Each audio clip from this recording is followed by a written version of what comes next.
Before there was the manosphere, I was.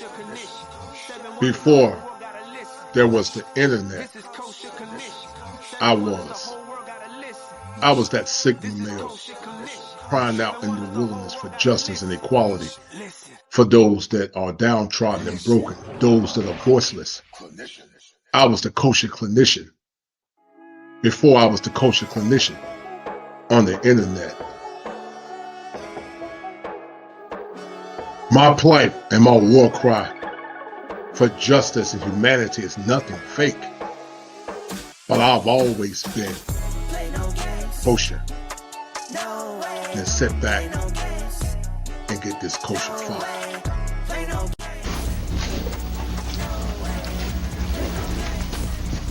Hello everyone. Is there equality in America, fact or fantasy?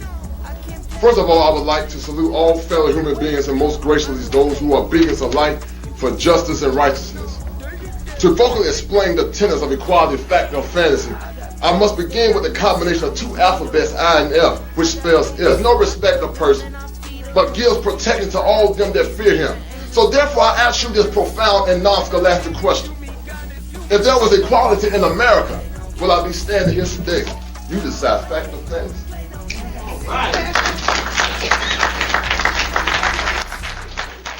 This is Kosher Condition. 7 wonders, the whole world gotta listen. This is Kosher Condition. 7 wonders, the whole world gotta listen. This is Kosher Condition. Where are we failing? We're failing with the Instagram. We're failing with the women being so liberal with the box. We're failing this way. So Trill and the other men that were there last time were saying that this is how we need to take power. This is what needs to happen. We need to stop this, but there's so much power in the box. That's why men are so distracted. So we stop there and we pick back up there. So let's talk about that. Again, you were not there, so it was a little bit off for you. So when he's picking back up with it, you managed to turn it around because he's talking not to the women with, oh, you have all the power and all the leverage. He's talking to the men. Stop allowing this to trip you up. This is what you got to do. But he also clarified that for you, though. When you said you didn't understand, he said, okay, that's why I'm breaking down the video in parts, because what he just said was that you haven't played that part. You have not played that part. No, the part that you said. Yeah, I haven't gone that far. The part where you said, Trill said on the last show that the power is in the box, so a woman can influence a man to do what he would normally do. I did not say influence a man to do what he wouldn't normally do. What are your thoughts about what Jason Whitlock said? Vivica, let's start with you first. What do you think about this? Rhymes with noon. Mr. Clout Chaser. Mr. Unbelievable, uninformed, untouched black man. You are a disgrace to our race. And I'm glad every black woman was proud to tell you, really? The backbone of this country and a lot of wonderful things that are happening are because of black women. It doesn't matter if they're single or if they're married or whatever they is. They've been there for their children forever and will always be. How dare you? You're such an idiot. And that's what I think of you. You're a clout chaser. You get more attention this week than what you done got in a while. All right. Selena. Do you care about my well-being? Do you care about me? I do. What do you want? You want more money? No. I want sex. I want you to dig me. Do me, Chief. Do me.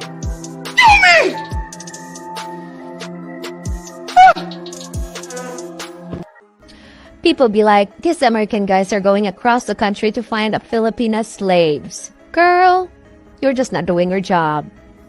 You are just not doing your job properly. That's why they look for us, because we do it good. Oh, I don't know. Oh, I'm so tired. That's weird. Yes. You know what? All right, bet. We're done. I swear. You're so ungrateful. You're so ungrateful. I'm taking all this stuff back. Just do better. No, I'm taking all this stuff back. I need to be treated like a queen. I'll go get this to another female. I'll take all this stuff back. Just leave it. Just leave it. Move. Just do better. I'll eat my... It's constructive criticism. Constructive criticism? You're ungrateful. Just do better. Yeah, you're ungrateful. You an ungrateful little shit, and that's what you are. I'm getting tired of this. You're never happy. What kind of Valentine's Day Bro, you're never is happy. this? You're never happy. Just You're be never honest. happy. You would like it if you were a girl and you got all this? Yes, I would be happy because there's people out here that ain't getting this. They're not getting that. I just spent too much money. Better. You know what? I just spent way too much money. I should get the rose, like with the big old thing. You gave me like 5 roses, and there's like no money in there. There's no money in anything. You didn't give me any money. All right, What kind of Yazzie. Valentine's Day? You know what, Yazzie? Then said he unto me, Then the Lord said unto me, Prophesy unto the wind, Preach unto the wind, prophesy, son of man, preach, son of man, and say to the wind, and say to the wind, Thus saith the Lord God, Thus saith the Lord God, Come from the four winds, Come from the north, south, east, and west, O breath, and breathe upon these slain, breathe upon these dead bodies, that they may live. that they may live. So I prophesied as he commanded me, So I preached as the Lord commanded me, and the breath came into them, and breath came into them, and they lived, and they lived, and stood up upon their feet, and they stood upon their feet, an exceeding great army. an exceeding great army. South wind, and preach to the east wind, and preach to the west wind, and tell the wind to blow on these bodies. And the preacher started preaching, said all winds, all 4 winds, said blow on these bodies that they may live. And when the preacher started preaching, the wind started blowing, and all of those dead bodies, they came alive. The Bible said, and they stood up on their feet, an exceeding great army. But I heard the preacher said to them, you've been here long enough. You've been down in Babylon long enough. You've been dead and dry long enough. You've been separated long enough. Now let's come out of this valley. Let's go back to Zion. I heard him say, follow me. It's time now for a new beginning. Enough is enough. It's time for a new beginning. Come on and follow me. I heard them singing, and they started to Jerusalem. We are marching to So divorce proof marriage coaching. For that super chat question. Well. If she wants to ring, she can't have a hyphen in her name. She's gonna be my woman. I don't tolerate that hyphen stuff. If you're gonna be my woman, you're gonna be 100% kosher. You're gonna be 100%. You're gonna be 100% kosher. There ain't gonna be no damn hyphenated. No, you're gonna be 100% kosher. You're gonna be my woman because I never saw Christ have a hyphen in his name. He was the son of God. It wasn't a hyphen in it. He was God's son.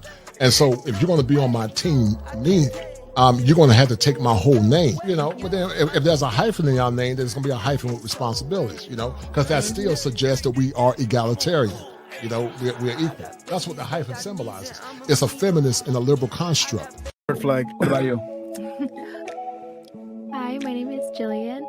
I'm 20 years old. I'm from Canada. The highest level of education completed was high school. I decided not to go to college, and I said I'm single, right? Another yeah. Just single. say it, all right. Just one more time. And then what do you do for work? I'm a writer. Okay. Yeah, this is serious writers. So doesn't want to tell us what she writes. Yeah. It's not for Vice though, right? No, Okay. no, I saw that in the comments. Yeah, fuck No. Vice. Okay. What about you? Hi, my name. I do my research, and there's something called new femininity. New femininity is about, and here's the thing that came out. New femininity is about, let's put it this way. New femininity is about having a combination of both soft and strong attributes. Wrong. The modern woman has the balance of being able to show a soft and supportive side while at the same time demonstrating strengths. She's resilient and knows what she wants and speaks her mind. Independent, loyal, confident, ambitious. Say hello to the new modern femininity. Man, you got Kobe out there. I kill him first. He ain't coming back. Once you get out there, he ain't coming back. So you ain't got to worry about that. But once I find they were fit, friendly, and feminine, and that feminine energy, it just did something to me, man. It just did something to me. But when I came back in, I came back into women who were being combative, and I mean, I saw a chick. I was just talking to her, and she said, "Wait a minute, hold up. I think you cool, dude." What's up? It's your girl Avery Woodley. Welcome to my channel, Same Team. Quick video, you all, about the power of a woman's words and toxic femininity. Okay, we all know women are birthers, right? We bring things to life, not just from our bodies, but also with our words. Okay, so if we have the power to bring life and to add to someone with our words, we also have the power to take away and to kill something. And I'm not saying that the words from a man do not hold a lot of weight when it comes to women, but because of how men are about respect and how people talk to them, a woman's words are powerful. Okay, we can bring a man a second Instagram, and it's actually Queen of Accountability on Instagram, and that was my backup page. I lost my main page, Celebrity, in July of 2022. So they shut me down. And so I continued with using the backup page, hoping I would get my main page back, but I didn't. But I've been holding people accountable for years. And I feel like that name, it fits me because that's what I do. Not just women, but men too. But it's been mostly women that I usually get because those are the people that's in groups and all over TikTok. And I just feel like accountability is big.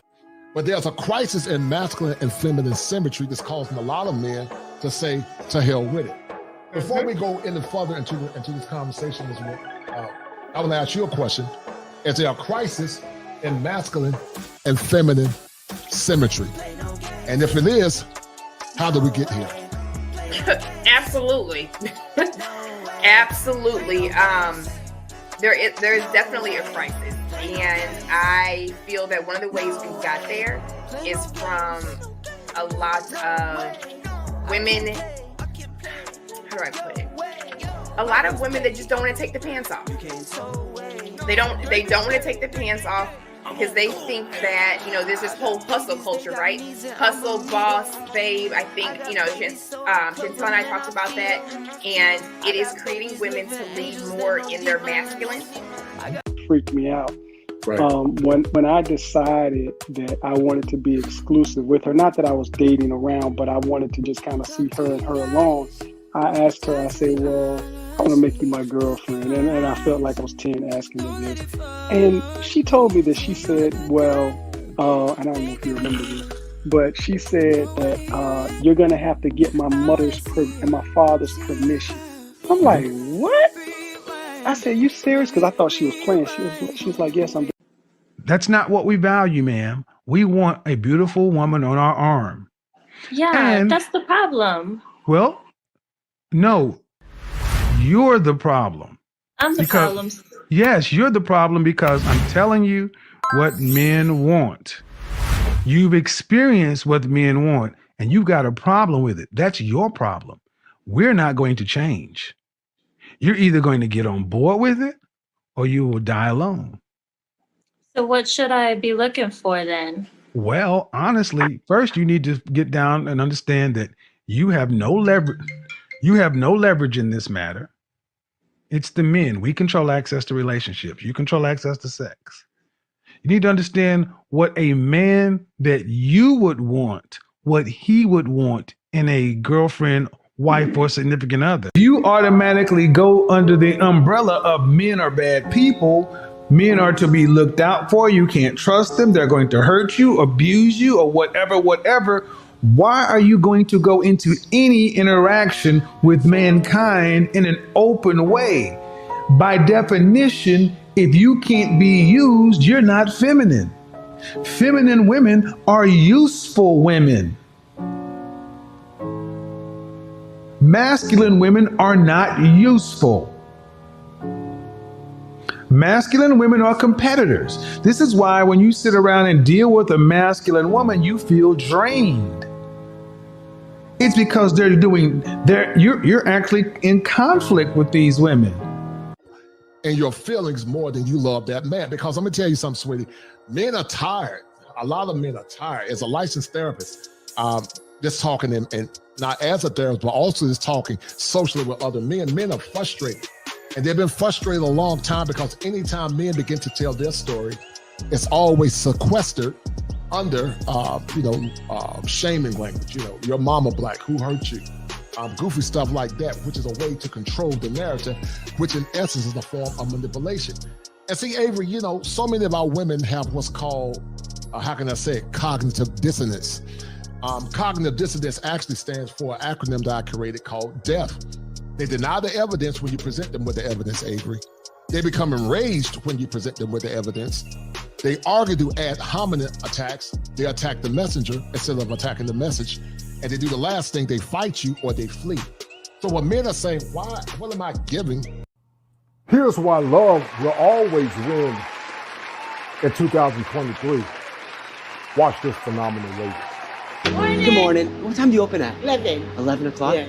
I'm just walking by. I'm really hungry. Nothing is ready. It's almost there, but not yet. I have class in like 30 minutes, and I was just seeing if I could get What do you wanted? anything. Can I get anything? All right, come. But I don't have my wallet on me right now. Okay, come back and pay. Are you sure? Yeah. A large chicken I'm going to give you. Are you sure? Positive. Don't worry. 100%. How many years have you been here for? Almost 10. 9. And what's your favorite part of owning your own restaurant? Peace of mind. I used to work at... Forward, Karma? Yeah. I believe in that. They call I actually have something for you because you're always so amazing to me. $1,000. For real? $1,000. True. For you. True. Because you're the kindest chef I've ever met. I love you. Give me a hug. I only want you for the money and the coat and for the bills. That's it. If you ain't getting my hair done, if you ain't getting my nails done, if you ain't doing nothing for me, then I don't need you here. It's not 50-50. It's not 80-20. It's 100% to 0. And they wonder why men are checking out in 2023. Focus on yourself. Get your mental health right. Get your passport if you can't find a traditional woman here in America, because guys, sadly, is getting that bad.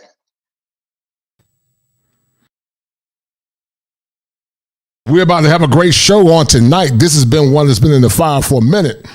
And we're going to be talking about, can box alone keep a masculine, evolved man?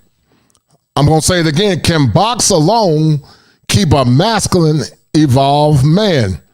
Box theory is the presumption of truth and also the desire to find contingent truth, because a theory is based on some truth, but is not confirmed in all demands. So the topic on tonight is, can box alone keep a masculine, evolved man that's in his super ego? It's going to be a powerful show tonight, guys. Get your pens and paper ready. Let's do it.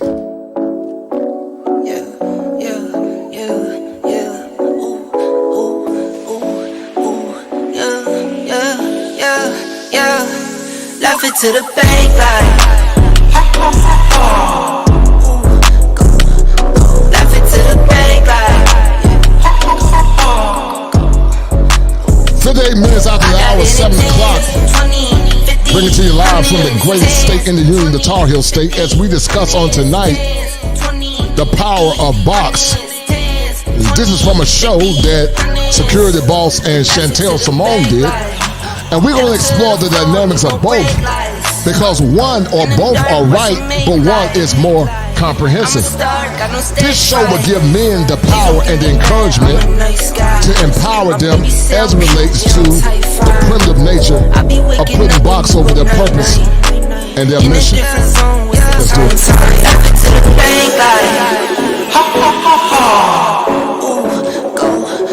Left it to the bank like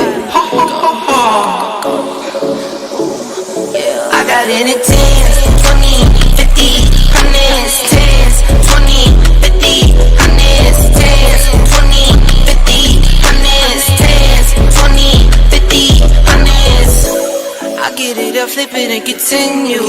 I've been going dumb, I've been going mental. Going up, I'm on another level. All black clothes like a medal. Little this and this, little Ricky Rick. It's my grandmama, I'm her Nicky Nick. I just wanna love, but I've been hit or miss. I might up and leave, and I take a pic. Laugh it to the bank like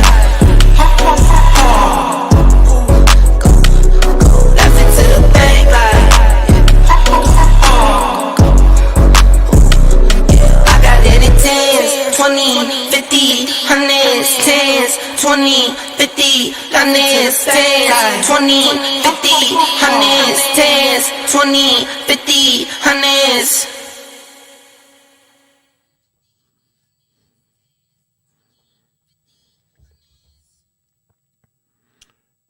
All right, guys, we're going to have a great show tonight. Thank you guys for tuning in as I'm about to drop some fire for your mind on tonight. Fire for your mind. Because this show, the kosher clinician, it's an epigenesis. It's an epigenesis of male empowerment. It's going to make a lot of sense as I break it down and explain it. But you got to get your pens right and you got to hear where I'm coming from. The question, once again, guys, can box alone control a masculine, evolved man? Can box alone control a masculine, evolved man?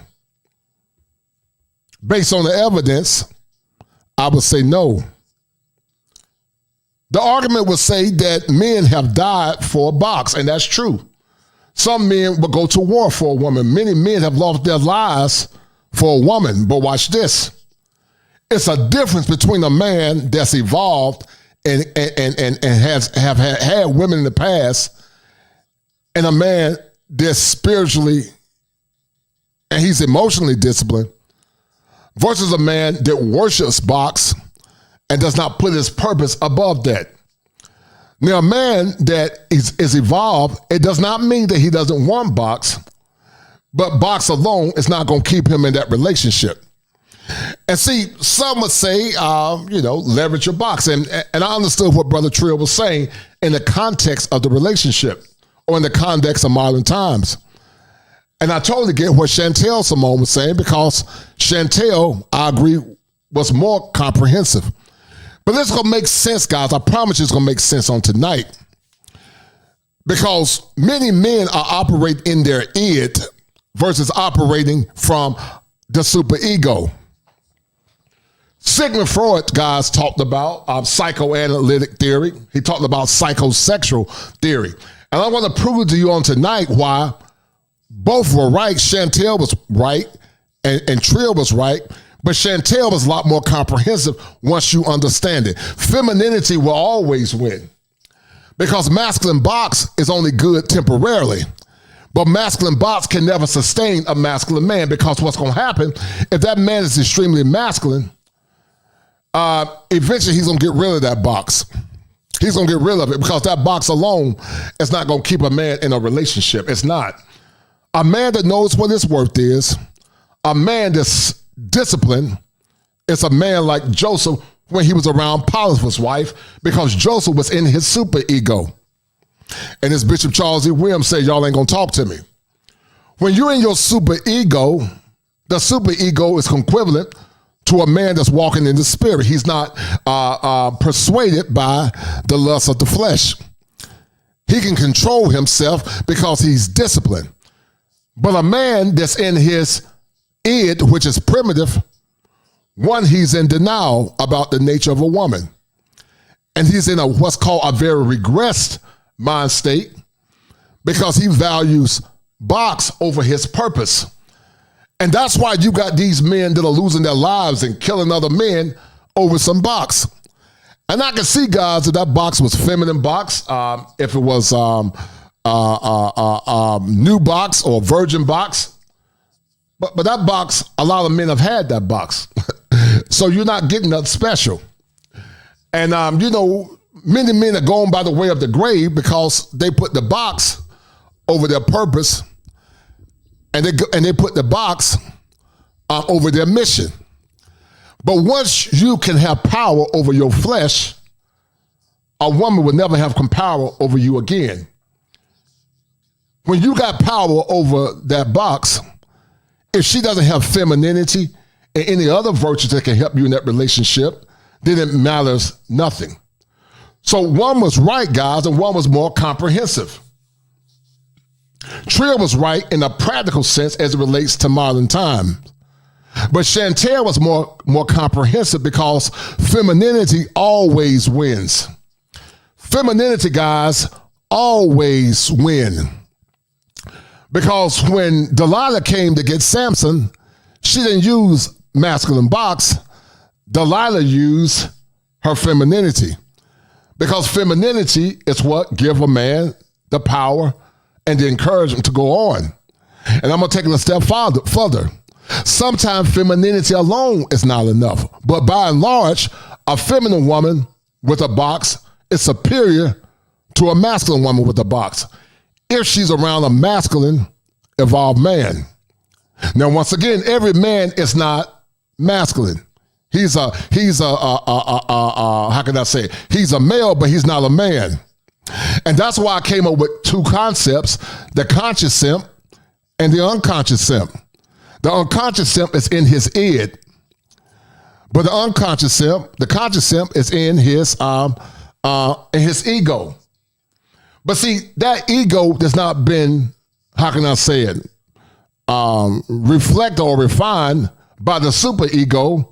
That man is not only a danger to himself, but he's a danger to his purpose and his mission. That's why box alone, as it relates to theory, it's not enough. Box alone is not enough for a masculine, evolved man that's used to multiple women. If he's used to multiple women, if he has standards, if he's disciplined, your box matters not to that man. And even if he decides to lay down with you, he ain't going to stay with you. Because a masculine man needs a masculine woman because they're complements of one another. They're complements of one another.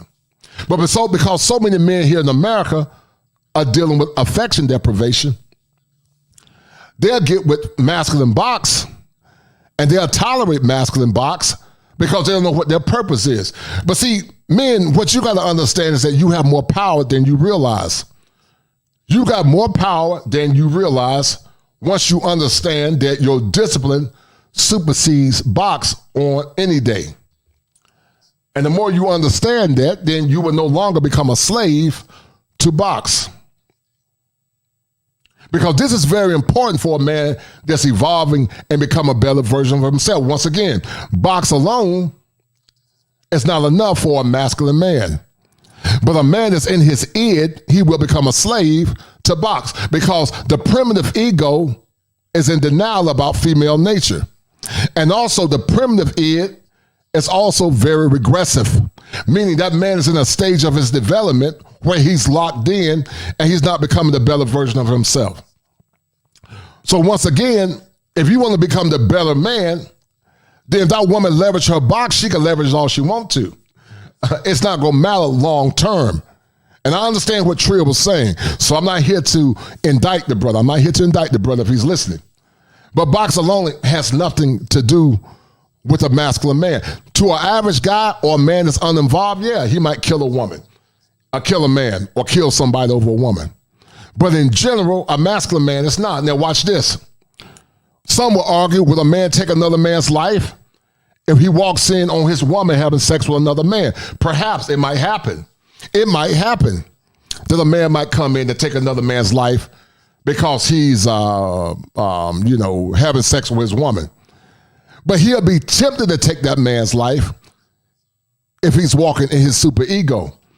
But he's walking in his id, then he's going to take that man's life because some men will take your life when you're messing with their woman.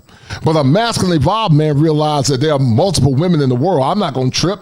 If she decides to sleep with another man on my clock, I just get rid of her because I understand that my purpose is greater than a woman and my purpose is greater than some box that she's given to multiple men. So it's nothing special about it. And so instead of me fighting a man over some used box, I can use that time, energy, and money to focus on myself and focus on my mission and focus on my purpose.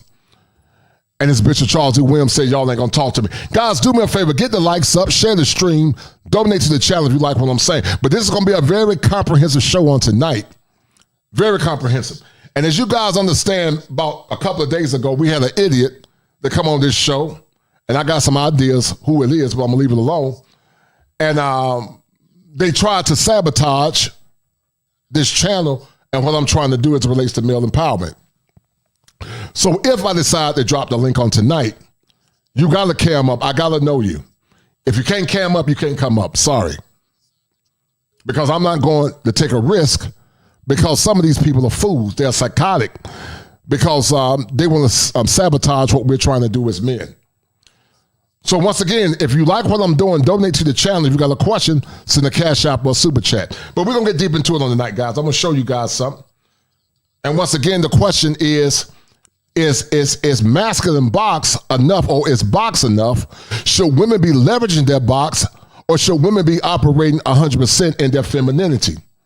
And I will argue that if a woman is operating her femininity, that's the greater association that's going to keep a man long term, not box. Box is part of it, but box is not all of it. It's part of it, but box is not all of it. So let me show you guys something that we're going to get deep into it. Hold tight. Let's see, where's that file at? All right, so this is going to make sense, guys, from a psychoanalytic perspective. This is going to make sense. All right. So Freud talked about something called the structure of the human psyche. The id, guys, is based on instincts and instincts alone. A man that's in his primitive only operates on his instincts. He operates on his instincts alone. He's not evolved, and his conscience has not been fortified because he has not been disciplined. Part of being a man is being disciplined. So the id, of course, would gravitate to a woman. The id is undisciplined because it's part of the flesh. But a man that's walking in the spirit, guys, once again, he's in his super ego, which is reality. So an unconscious simp is a man that loves box more than anything. And what he does, he supplements important masculine male principles or irrational male principles for the sake of box. The man that's in his id is a man that, once again, is very primitive in his thought. But a man, guys, that's in his ego is synonymous to the conscious simp. The conscious simp is aware of what's going on, but the conscious simp, what he does, he sacrifices important masculine principles. He's a man. He's a masculine man, but his ego has not been fortified to the state where he's operating in morality, which is the super ego. And as Bishop Charles E. Williams said, y'all ain't gonna talk to me. It's gonna make some sense, guys, if you're an intellectual like myself. It's gonna make a lot of sense. But a man that's in his instinctive stage is a slave to box. He's in denial about what women are like. He's in denial because he thinks women are sugar and spice and everything nice. Also a man that's in his id, once again, he's in a stage of arrested development. He still lives his life for the sake of box and women, but he doesn't live his life for the sake of masculinity. And because of that, that man would never become a totally evolved masculine man, a man that's able to walk away from a woman when he violates or when she violates his values and his standards as a man. And a time is going to come, guys, when you're going to be able to walk away from that box and you're going to walk away or walk into your purpose, and you're going to realize that that box really don't mean anything, because if that box can't bring you peace, then that box is not worth your time.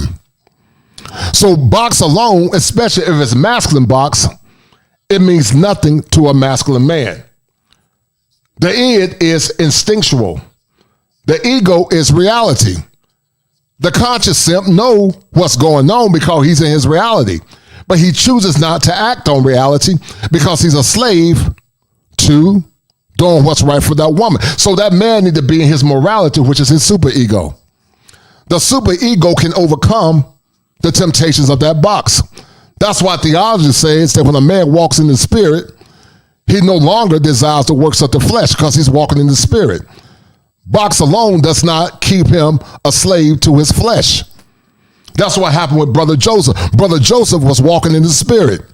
His super ego was fortified because when Potiphar's wife came to give him some of that masculine box, he ran away because he realized that his purpose and his mission in God superseded that used box that Potiphar's wife was trying to give him. And that's where you got to get it as men. Some men are in monk mode. They have conditioned themselves not to be slaves to box. They're in their super ego. They're in their super ego. It doesn't mean they don't want women. It doesn't mean they don't love women. But that woman does not supersede his mission. And so when you become a master or the master over your primitive, then you don't care if that woman leverage box or not. You're more concerned with a woman that loves you as a man, a woman when she lives her mission to serve you, and you're more concerned with a woman that's in her feminine, because at the end of the day, the feminine guys will always supersede a woman with some masculine box. And as Bishop Charles E. Williams said, y'all ain't gonna talk to me. A revival is coming throughout the land, guys, when men are beginning to wake up and men are beginning to see how much power that they're having.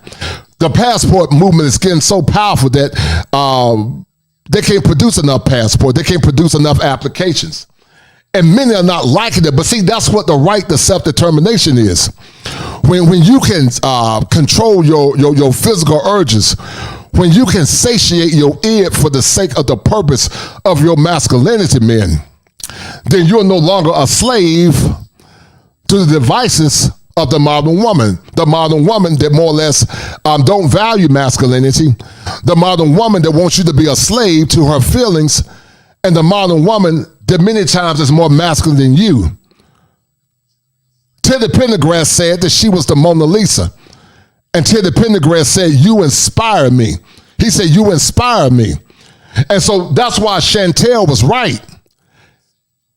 Trill was right as it relates to the current world that we live in. Because women are so masculine now, they have the leverage box in order to get the kind of man that they want. But a woman that's in her femininity is superior to a woman that's leveraging box. Once again, Trill was right in the context of the secular world. But a woman that has femininity supersedes masculine box. So therefore, they both were right in context. But Chantel was more right because you should never be leveraging no box to get a man. Because box alone is not enough to keep a masculine man. The question is, do you want a man or do you want a male? You can leverage your box to a male. Watch this. You can leverage your box to a male, but you can't leverage your box to a masculine evolved man that's operating in his super ego. I'm giving y'all some good stuff on the night.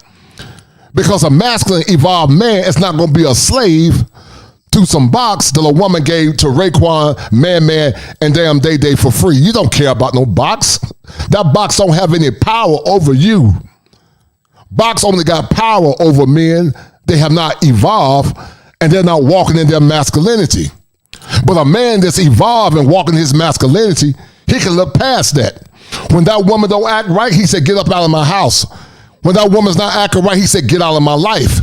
Because my purpose and my masculinity supersedes some box that she's gave to multiple men for free. That's why I keep telling you, men, in theory, it's called box theory. In theory, box does have power in theory. But to a masculine evolved man, that box don't mean nothing. It means nothing. You have more power, man, than you realize when you can walk away from some box. When you can walk away from a box, then you got more power. You got the power back in your hand. When you can walk away from that box, that's when you got the power. And you can start seeing things more clearly. Because see, when you're in your id, which is your primitive, that id will destroy you. It will send you to the grave. It'll put you in child support court. But when you're walking in your super ego as a man, that woman can't do nothing with you. You're dangerous to that woman. Because that woman understands now, I can't control this man no more. I can't control him because my box is not enough to make him tap dance. But see, a simp, guys, simps love box. Simps will take used box, masculine box, old box, all kinds of box. But a masculine man don't give a damn about no box. A masculine man don't give a damn about no box. A masculine man will tell that woman, if you can't follow the program, you're going to get out of my life because my purpose is greater than your box. My love for my creator is greater than that box. But that comes with time. Because see, as a man gets older, he really don't care about sex no way. Because his testosterone levels are not as high. But even if his testosterone levels are high, he's not a slave to box. Because you realize as you get older that your purpose, man, your purpose and your love for your creator or your love for God and your and your creator is greater than some box. Now, I'm not here to say that, you can't love sex, because all men love sex. But you got to have discipline, and you need to be walking in your super ego, because your super ego is what's going to sustain you, because your super ego, man, is morality. Hold tight. All right, so the id, once again, is an unconscious simp. The ego is the conscious simp. I'm giving you guys some comprehensive. I'm giving you comprehensive stuff. You're not going to find another male content creator giving you this comprehensive knowledge that I'm giving you, because I'm an intellectual thinker. And the super ego is the evolved man. That's the evolved man. He's in his super ego. He's not a slave to box. A man that's in his super ego doesn't mean that he don't want box. He wants it, but he's not a slave to it, because he's walking in truth. He's walking in valor. He's walking in morality. He's walking in the spirit, if he's a man of faith. Let me read some of these comments real quick, guys. Give me a moment. Shout out to my man, Dusty Nuts. Dusty Nuts said that from the book of They So Lonely, 6 and 9. Yea, one shall pursue the riches as grand as rubies. Hence, do not fall for blind ass booty.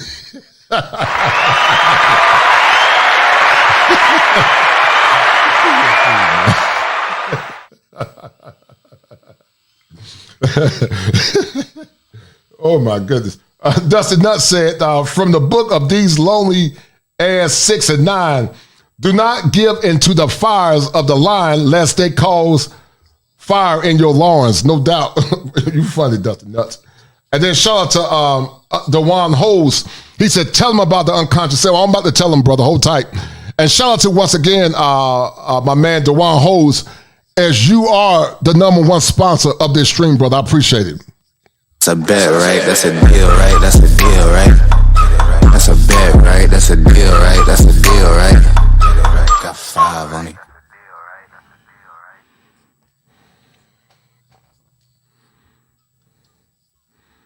Shout out to my man, Cool Gent 87. Shout out to that young brother. And Cool Gent said, greetings, coach. Waiting on my renewed passport. It's about to be a huge downfall in Babylon. And you're right, brother. You are 1,000,000% correct. Babylon's about to fall. And Bishop Charles E. Williams saw it years ago. And this is what he said. Said he unto me. Then the Lord said unto me, prophesy unto the wind. preach unto the wind. Prophesy, son of man. Preach, son of man. And say to the wind. And say to the wind, thus saith the Lord God. thus saith the Lord God. Come from the 4 winds. Come from the north, south, east, and west. O breath. O breath. And breathe upon these slings. And breathe upon these dead bodies. That they may live. That they may live. So I prophesied as he commanded me. So I preached as the Lord commanded me. And the breath came into them. And breath came into them. And they lived. And they lived. And stood up upon their feet. And they stood upon their feet. An exceeding great army. An exceeding great army. That wind, and preach to the east wind, and preach to the west wind, and tell the wind to blow on these bodies. And the preacher started preaching, said all winds, all 4 winds, said blow on these bodies, that they may live. And when the preacher started preaching, the wind started blowing, and all of those dead bodies, they came alive. The Bible said, and they stood up on their feet, an exceeding great army. But I heard the preacher said to them, you've been here long enough. You've been down in Babylon long enough. You've been dead and dry long enough. You've been separated long enough. Now let's come out of this valley. Let's go back to Zion. I heard them say, follow me. It's time now for a new beginning. Enough is enough. It's time for a new beginning. Come on and follow me. I heard them singing and they started to Jerusalem. We are. And yes, men are beginning to come out of Babylon and they're beginning to go to Zion. Men that are in their super ego are leaving Babylon and they're beginning to go to Zion, because Zion is the place where men can rest. Zion is the place where there's no more dead man bones. Zion is the place where men can soar as eagles. Zion is the place where men see what their worth is. Zion is the place where men have order and structure and discipline. Zion is the place where men are not slave to box. Zion is the place when a man will tell a woman, if you don't respect me, you can leave. Too many men have been in Babylon too long. And now men are getting their passports. Men are leaving Babylon and they're going to Zion because their super ego has been fortified. No longer slaves to their id. No longer in the valley of decision. Men are beginning to soar high because they want to get their needs met. They want a feminine woman. They want a woman with feminine box versus a woman with masculine box. And as Bishop Williams said, y'all ain't going to talk to me. Now, once again, the id is primitive. The id is the unconscious simp. This person, guys, is entirely unconscious, meaning he doesn't know what his value is. This man doesn't know what his worth is. He lets the woman dictate the relationship. He's in the pleasure principle. And I'm trying to tell you guys something. That's why this show is so comprehensive. You're not going to find nobody that's going to break this thing as comprehensive as me. If you hear anybody using these concepts, you'll know they stole it from me first. You'll know that they stole it from Kosher. You'll know that they heard it or got it from me, because some of these cats in YouTube are not original. They steal your concepts. They'll go on their damn channel and try to make it seem like they were original. But I'm original because I'm kosher. I keep it 100% kosher. But once again, guys, the unconscious simp is instinctive and he's primitive. A man that's operating in his id is a man that is a slave to a woman.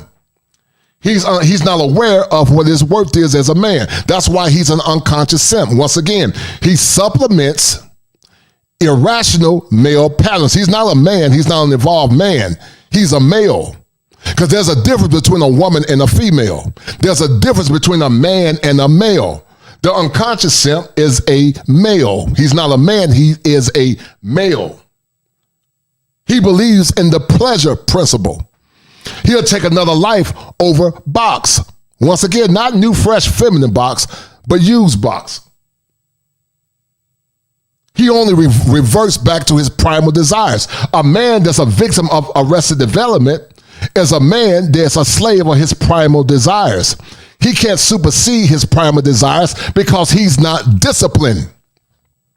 A man that's walking and operating his super ego is a disciplined man. But when you're in your flesh, you're not disciplined. You're walking in your id, which is primitive, it's unconscious, and also it's regressive. A lot of men right now, to the sound of my voice, are still in a state of arrested development. Some of you men are 45 and 50 years old, and you're more damn concerned about some boxing than you are about your purpose as a man. Some of you right now are suffering because you were slaves to box instead of being a slave to God and your purpose. And that's the problem. The unconscious simp wants immediate satisfaction. He's emotional. He thinks like his mama because his father never taught him to be disciplined. Many men that operate in that are unconscious simps, many times not only would they take your life, men, but those same men will say, like the gremlins that were created, it's on my mama. Kill some of my mama, bro. Like,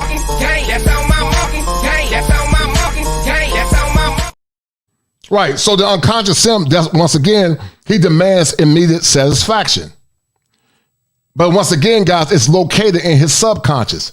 Unconsciously, he tries to satisfy basic sexual and aggressive drives, which is the pleasure principle. He's involved with the pleasure principle, but he's not a slave to his mission, which is an evolved man. A man that's used to multiple women, a man that's disciplined, or a man that's not used to women at all, but his purpose is greater than sex. Sex alone doesn't mean anything to him. It doesn't mean that he doesn't want sex. It doesn't mean that he does not want sex. An evolved man does want sex, but he's not a slave to it. He's a slave to God and his purpose. The ego, once again, is a conscious simp. The conscious simp, once again, knows what he's doing. As I said earlier, he sacrifices important masculine principles. The conscious simp sacrifices important masculine principles. He sacrifices his manhood for the sake of a woman. He sacrifices his manhood for the sake of pleasing that woman. The conscious simp knows what he's doing is wrong. He knows it's wrong, but he does it anyway because he wants to please that woman over his purpose. The conscious simp is a rational man. He won't hurt you, and he won't do anything irrational, but he's still a conscious simp. He ensures that the id wants are acceptable in the real world, meaning he's rational to the point that he'll do what he needs to do to get that woman.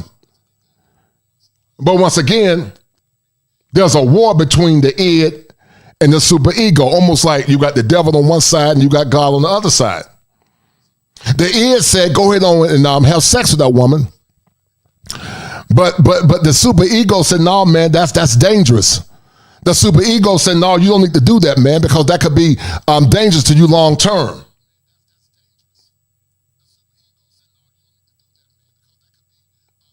The ego is part of what's called the reality principle. It's logical. It's a conscious part of a person's personality. It's a reality principle.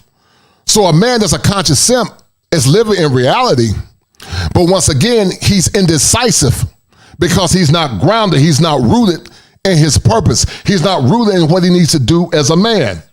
But a man that's operating in his superego, guys, and this is what you need to get at, because this is the evolution of masculinity, guys. He has a sense of right and wrong. He's both in conscious and unconscious thought. He learned right and wrong, the rights and wrongs that control you. He knows what's right for him, and he knows what's wrong for him. He don't let society or women or anyone else dictate how he moves as a man. He has a morality aspect about himself.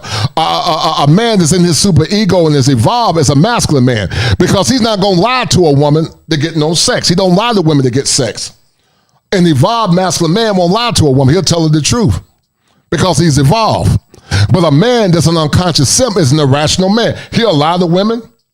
He'll tell a woman what he wants to hear, like some of these unconscious simps in the social media. The unconscious simp lies to women because they have one mission, is to get sex, because they're victims of what's called the pleasure principle. And as Bishop Charles E. Williams said, y'all ain't gonna talk to me. They represent internalized ideas, which is his values, and provide standards for judgment. A man that's in his superego not only has values, guys, but he has standards for what he plans to judge. A man that's evolved is going to judge a woman's bad behavior. He's not going to let that woman's bad behavior dictate how he moves. So once again, the conscious presents us from doing morally bad things. But a man that's conscious is not always a man that's disciplined and fortified. But a man that's evolved and he's operating his superego, meaning he meditates. He meditates on God. He meditates on his missions. He meditates on his values. He's very precise. He's very rational. He's very decisive. And he does not let a woman derail him or sidetrack him. Once again, Joseph was in his superego. He was an evolved man. Because when you're in your superego, if you're a man of faith, you're walking in the spirit. And you don't desire the things of the flesh because you got it under control. But when you're walking in your id, which is an unconscious simp, then you're going to become a slave to the woman, and you're not going to be a slave to your mission and your purpose and your value system. I'm going to share something with you men. Until you get values, until you stand firm on your values, You will never become the greatest version of yourself. That's why I call it box theory. Because in theory, box does have power to a man that's in his id. But box does not have any power over a masculine man that's evolved. It doesn't mean he don't want box, but he's not a slave to box. So we're going to break this thing down from Security Boss guys and Chantel, and you're going to see why Chantel, even though Trill was right, Chantel was a lot more comprehensive, in my opinion.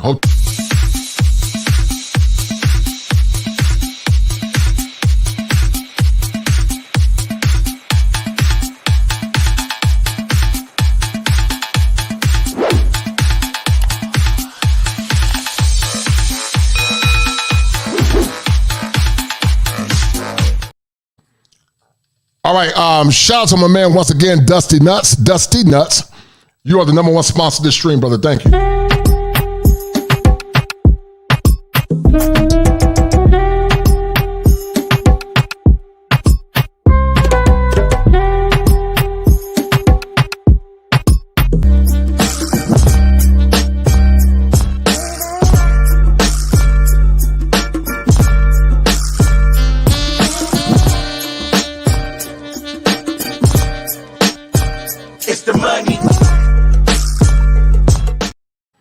Now, guys, look at women like Vivica Fox. Vivica Fox is an example of a masculine woman that doesn't have a man.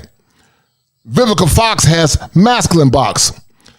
But if you notice, Vivica Fox doesn't have a man. She got box, but that box alone can't keep a man. Watch this. Where are we failing? We're failing with the Instagram. We're failing with the women being so liberal with the box. We're failing this way. So Trill and the other men that were there last time were saying that this is how we need to take power. This is what needs to happen. We need to stop this, but there's so much power in the box. That's why men are so distracted. So we stop there and we pick back up there. So let's talk about that. Again, you were not there, so it was a little bit off for you. So when he's picking back up with it, you managed to turn it around, because he's talking not to the women with, oh, you have all the power and all the leverage. He's talking to the men. Stop allowing this to trip you up. This is what you got to do. But he also clarified that for you, though. When you said you didn't understand, he said, okay, that's why I'm breaking down the video in parts, because what he just said was that you haven't played that part. You have not played that part. No, the part that you said. Yeah, I haven't gone that far. The part where you said, Trill said on the last show that the power is in the box, so a woman can influence a man to do what he would normally do. I did not say influence a man to do what he wouldn't normally do. What are your thoughts about what Jason Whitlock said? Vivica, let's start with you first. What do you think about this? Rhymes with noon. Mr. Clout Chaser. Mr. Unbelievable, uninformed, untouched black man. You are a disgrace to our race. And I'm glad every black woman was proud to tell you, really? The backbone of this country and a lot of wonderful things that are happening are because of black women. It doesn't matter if they're single or if they're married or whatever they is. They've been there for their children. We're not going to lie about it. Ever, and will always be. How dare you? You're such an idiot, and that's what I think of you. You're a clout chaser. You're getting more attention this week than what you done got in a while. All right. Selena. So Vivica Fox, guys, symbolizes masculine box. Women like her never get true masculine evolved men. 50 Cent is a masculine man that's used to multiple women. 50 Cent is about his money and his purpose. Masculine women don't keep masculine men long if they truly masculine men, because it's going to repel. A masculine man and a masculine woman will never work. But what will work is a feminine woman and a masculine man, because they're complements. That's why leveraging your box, even though I understand what Brother Trill was saying in the context of the world that we live in now, it really doesn't matter to a truly masculine evolved man. You can leverage your box all you damn want to. A masculine man ain't gonna play with that BS. But a man that's a simp, yeah, a simp is crazy over a box. A simp will go for war over a box. A simp will put, a woman's box over his purpose. But a masculine evolved man don't care about no damn box. He's used to women. He got women. He'll tell that woman keep it moving, because he's so full of swag. He's so full of himself that woman can't do nothing to him. And I'm gonna say it once again, guys, as I said earlier, when you can supersede your desire for sex in a woman, then you're winning. When you can walk away from sex, even when you do want it, then you're damn winning. She has no more power over you. Shout out to my man Brandon Jett for the 20. Brandon Jett said that for tonight's therapy session, salute at the coach and clinician. Thank you, brother. I appreciate it, Brandon Jett. And Brandon Jett, because of your love offering, brother, you now are Brandon Jett, the number one sponsor of this stream. Thank you, Brandon Jett, and to the brothers that have donated. Thank you, sir.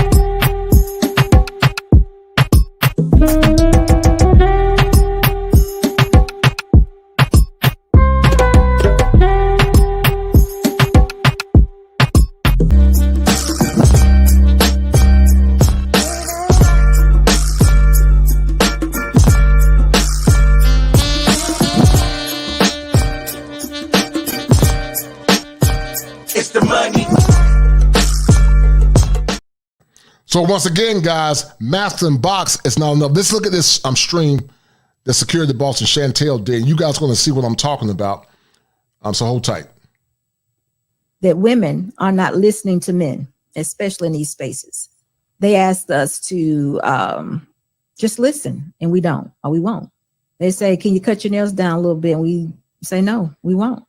It's like, wear your natural hair. And we say, no, we won't. Make your dress a little longer. If you just do that, maybe we can get together. No, I won't. But even though we are not as cooperative as we should be, Trill has noted that the power is in the box. So the woman actually has the power to influence the man to do things that he may not normally do. Once again, in theory, that's true, but not to a masculine evolved man. To a simp that's unconscious, yes, there is power in the box. But to a masculine evolved man that's used to multiple women, no, box doesn't move that man. It doesn't mean that he doesn't want box, but it's not enough to a masculine evolved man. That's why I said once again, femininity in a woman that's chaste is superior to a woman that's not chaste, but more than just giving that man box and she's in her masculine. That's why you can leverage box all you want to. And as I said earlier, I understand what the brother was trying to say. He was talking in the contemporary world. You might want to leverage box. But once again, that's to a man in his lower nature. But to an evolved man don't care nothing about they don't care about no damn box. Not an evolved masculine man. He's not a slave to box. Shout out to my man Snuggles. Snuggles said, drop the link and let's talk about what really created the divide between people in your culture and should it be forfeited or saved. Well, we'll do that at some point if you ever come up, Snuggles, but we know how you operate. I appreciate it, Snuggles. Thank you for the file. So thank you. All right. Can you clarify that point, please?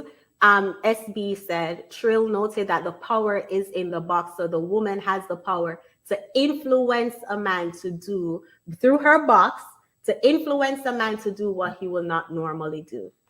A woman can use her vagina to influence men to do what he should not normally do. We know that the hierarchy is God, man, woman, children. Why would a woman need to use her vagina to influence a man to do what he's not normally going to do when that's not her role? That would be out of order. As a woman, it's not our job to be influencing men to do anything. It's a man's job to lead, and we should follow. That's how I interpret it. Either one can go ahead. Okay, I'll go. So again, you interpreted it wrong for the fourth time. I think I've said this.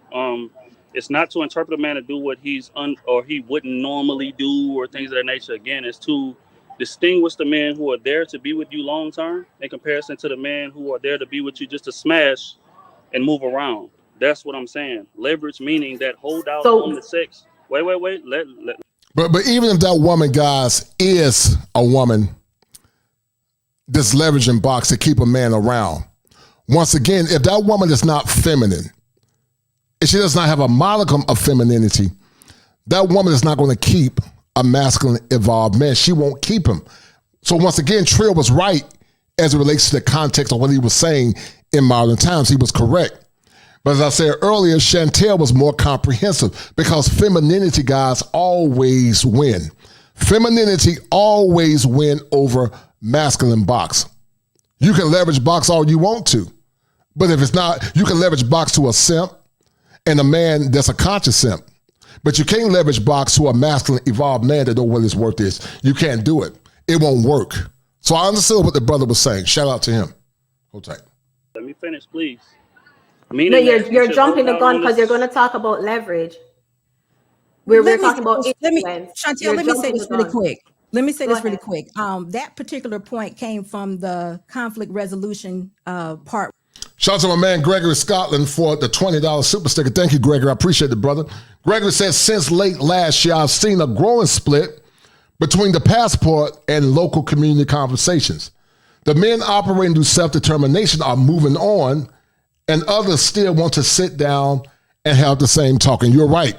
Masculine men are beginning to evolve and move on, Gregory Scotland. That's a deal. Bet, right? That's a deal, right? That's a deal, right? That's a bet, right? That's a deal, right? That's a deal, right? Got 5 on it.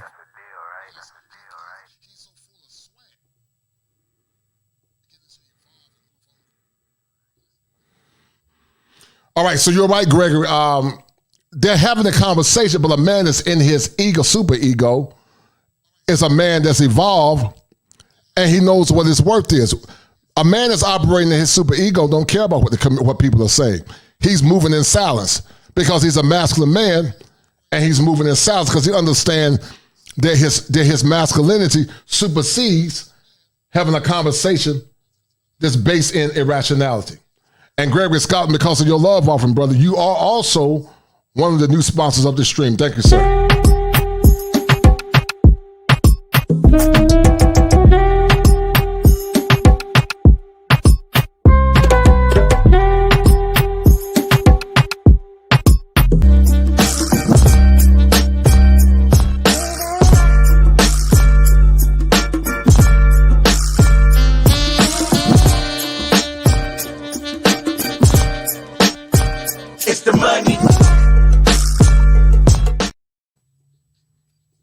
The Anti-Socialite podcast said the majority of men under 40 are single and childless.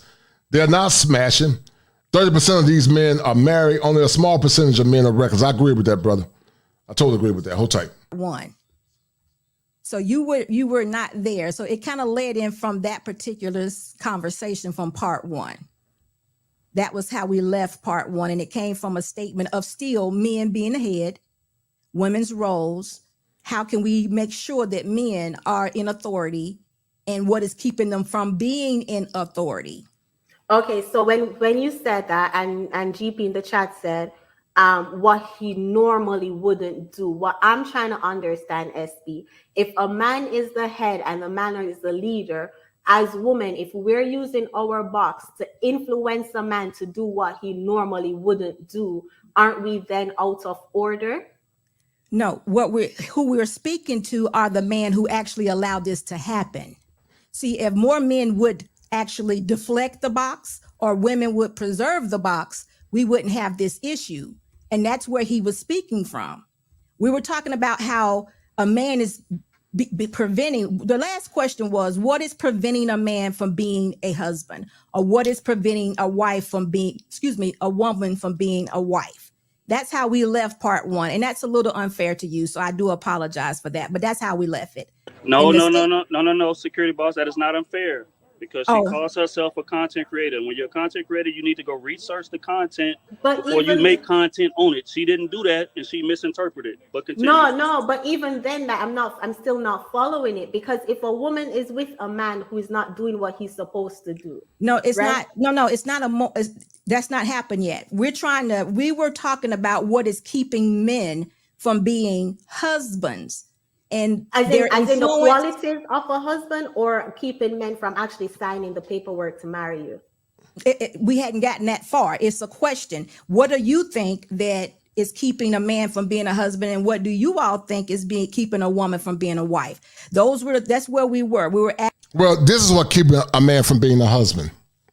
Part of it because he's still in his id, but part of it, the men that are evolving are no longer slaves to gynocratic thought. What's keeping women from being wives is liberal indoctrination, women operating in their masculine and not flowing in their role and respecting that man. Once again, you got the unconscious simp, the conscious simp, and the masculine evolved man. We're talking about the masculine evolved man, something you men are trying to do. But a masculine evolved man is not going to be a slave to box because his purpose supersedes that. Hold tight. Asking women to tell us about the men and men to tell us about the women. Okay, I'm still not clear. I'm still not clear. Was your question is what is keeping a man from being a good leader, provider, protector, and teacher? That was what's keeping him from, or why he doesn't move, why he doesn't want to move forward. Meaning today's the atmosphere of now is marriage is not an option. So I'm the marriage person. I want the women that want to be married, all women, hopefully, and men that want to be married. They need to have the right information. But what's keeping us? What's keeping? Where are we failing? We're failing with the Instagram. We're failing with the women being so liberal with the box. We're failing this way. So Trill and the other men that were there last time were saying that this is how we need to take power. This is what needs to happen. We need to stop this, but there's so much power in the box. That's why men are so distracted. So we stop there and we pick back up there. So let's talk about that. Again, you were not there, so it was a little bit off for you. So when he's picking back up with it, you managed to turn it around because he's talking not to the women with, oh, you have all the power and all the leverage. He's talking to the men. Stop allowing this to trip you up. This is what you got to do. But he also clarified that for you, though. When you said you didn't understand, he said, okay, that's why I'm breaking. That's why I'm breaking down the video in parts, because what he just said was that you haven't played that part. You have not played that part. No, the part that you said. Yeah, I haven't gone that far. The part where you said Trill said on the last show that the power is in the box, so a woman can influence a man to do what he wouldn't normally do. I did not say influence a man to do what he wouldn't normally do. Please stop saying that. That is misrepresentation of my point. Please, thank you. May I chime in for a second, please? Wait, hold on, game changer. Okay. Hold on, game changer. I would hate to misinterpret this part. So let's. And before you do that, cut your nails down a little bit. We know this. Say no. Pardon me. Hold on. Let's also know this. Cruise season, SB Nation, anyone that's on this in this particular panel that rocks with me, we advocate for men. That's something that just has to be known. We don't do the opposite. If a woman is disruptive, out of order, we preach order all the time. So over here, some of that is already a given. You just have to know that. And that's just part of it right there. We advocate for men being leaders, order, Bible, God, creator. We advocate for that. I'm not saying Trill be Bible thumping, but I'm just saying that's who we advocate from. The whole thing is about that. So I just want to put that part out there also, because the atmosphere has to be set to understand, maybe even the questions that were being asked. But I apologize. I'll be quiet for me. No problem. And just to clarify too, we're having this conversation to highlight how certain advice and certain talking points allowed women to be so entitled, thinking that I don't need to learn what a man wants. I don't need to bring anything else to the table but my box, because people like Steve Harvey. So once again, Chantel, guys, is more comprehensive. Her perspective is more comprehensive. Both are right. One was pragmatic, but one was comprehensive. Trill was pragmatic, but Chantel was comprehensive, because Chantel sees things more from the red pill lens. Trill has some great points, but Trill, like a lot of men, in my opinion, I could be wrong, are beginning or don't really understand female nature in its fullest. Box alone, once again, is not enough for a masculine man that's evolved. It's just not. It's not. And many men are waking up to what their purpose is, and some just don't like it. Men want to get married, but they want women that can inspire them, and they want women that can more or less help them become the better version of themselves. Said, girl, your box is golden and a man will fight over your box. And Trill had basically said that. So that's why I'm having this conversation to highlight how that talking point is doing more harm than good for our Black community. Wait. I got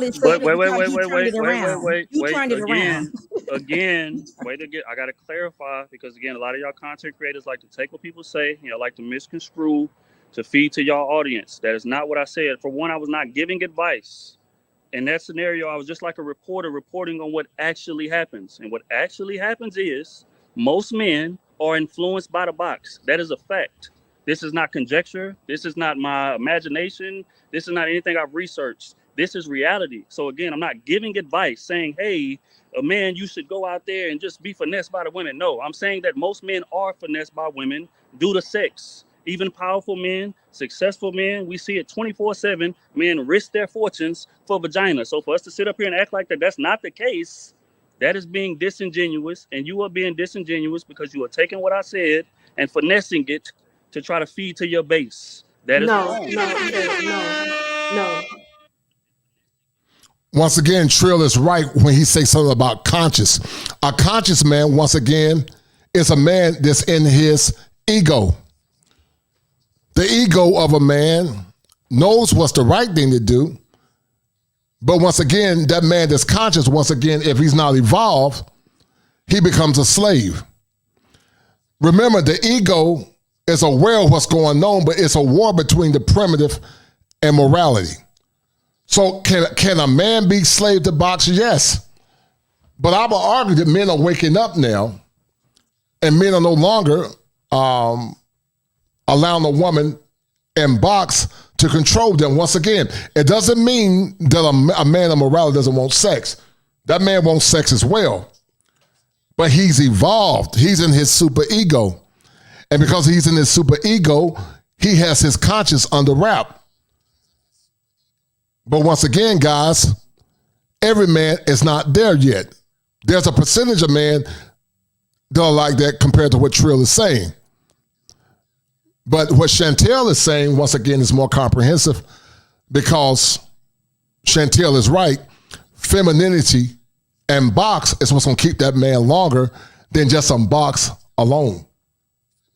Okay, I'm sorry. I don't know who just did the soundboard, but if I can ask that you hold off on it, please. Trill, the point of the conversation is not if men don't have discipline or not. As I just said, the point of my conversation is how we emphasize the value of the box. We tell women that the thing is between your legs is golden and men will fight and kill over it. So Black women think, hey, I don't need to bring anything else to the table but my box. And that's what I was just breaking down exactly. I did not put words in your mouth. I let the video play for the full about, I don't know, it was probably like 2-3 minutes. Did not pause it, then reviewed it, went back again the second time, paused it each time, trying to review it a third time. That way I don't misunderstand or put words in your mouth. The clip that the 30-second that I just showed, SB said, it's the same, straightforward, and that's what we're talking about, is straightforward. So we're going to continue. So you both you SB can clarify what you just said. Real quick. So that whole like women's box in terms of influencing men, in terms of what I said, because I agree, I do stand on that. So are you saying that's not true for the majority of most men? Because if I remember on the panel, and we can rewind that, hopefully you got that part saved, you admitted to the fact that most men are controlled by the box. That's what I said. So are you saying that that's not true? Yes, most men don't have discipline, as I just said. So again, wait. So again, why are we making content as if something I said was wrong? When you agreed to it, please explain that. When you're telling women that all they need is the box and they can leverage the box and control men.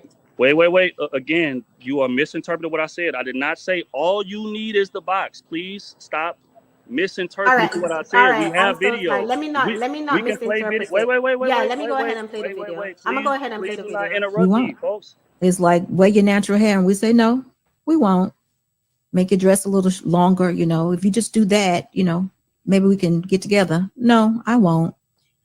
But even though we are not as cooperative as we should be, Trill has noted that the power is in the box. So the woman actually has the power to influence the man to do things that he may not normally do. So with that being said, Trill, how would you advise a woman that wants to be married to pursue a man? Not necessarily pursue, but make herself available for men. She has to understand the concept of leverage. Just like with anything else in business, like if I'm majority owner of this company, then it's I can throw my weight around. in terms of getting what it is that I want from a man. But women don't, I don't want to say have the wherewithal, because they do. Can you clarify that point? She can throw her weight around in terms of what she wants. Shout out to my man Cody Marshall for the 5. He said a strong man have standards, values, and discipline. Yes, a weak man will comply. Some dudes don't have any penis discipline. And you're right, Cody Marshall. That's a man that's evolved. That's a man that's operating in his super ego. Shout out to my man Ash, showing a lot of love on the night. Thank you, brother Ash. I appreciate your love offering, brother. He said that Gregory Scott is spot on. In this post-Kevin Samuels era, the divide between SYSBM versus Save Your Community Black Man is growing, and the conversation keeps taking different forms. Passport bros have moved on, and the local community bros continue to labor in the field of the modern Western women. Thank you, brother, for that kind love offering, brother Ash, for your love. And brother Ash, you are the number one sponsor of this stream. Thank you, sir. That's a bet, right? That's a deal, right? That's a deal, right? That's a bet, right? That's a deal, right? That's a deal, right? Got 5 on it.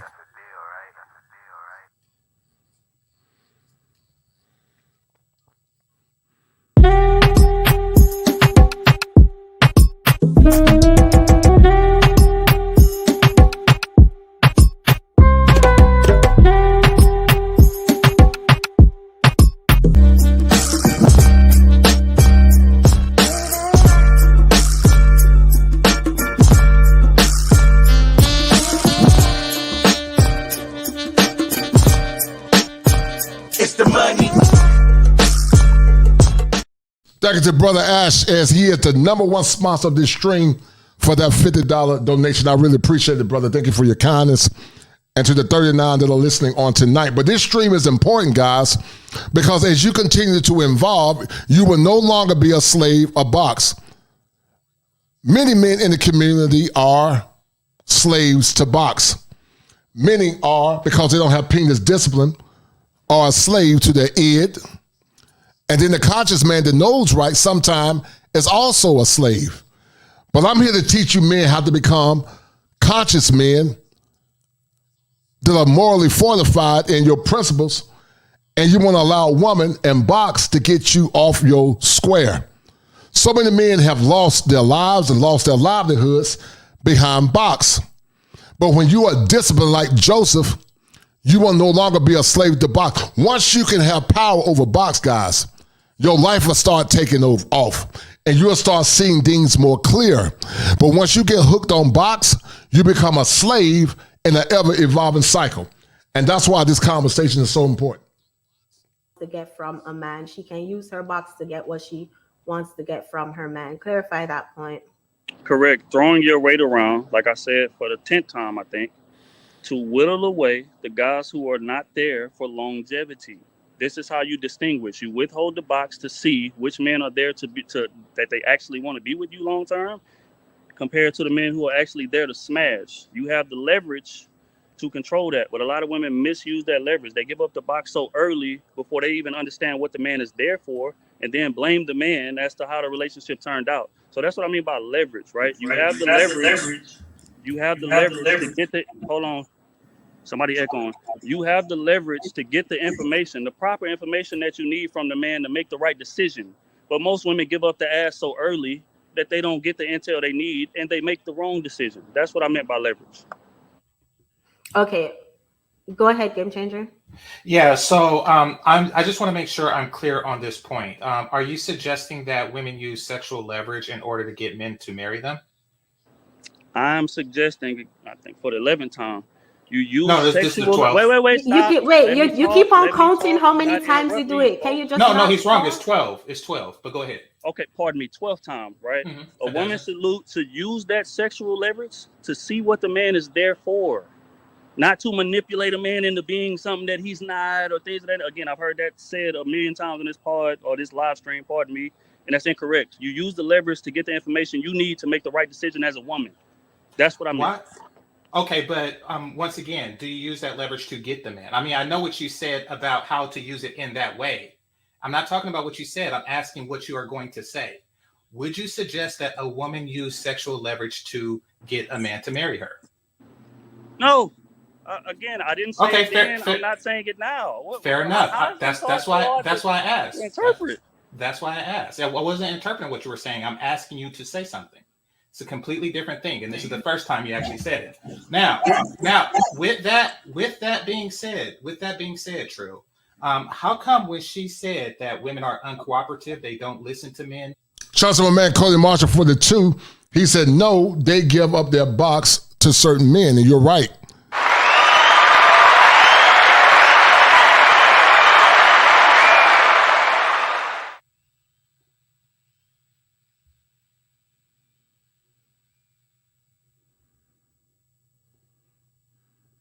They don't do this, the hair, nails, et cetera, et cetera, et cetera.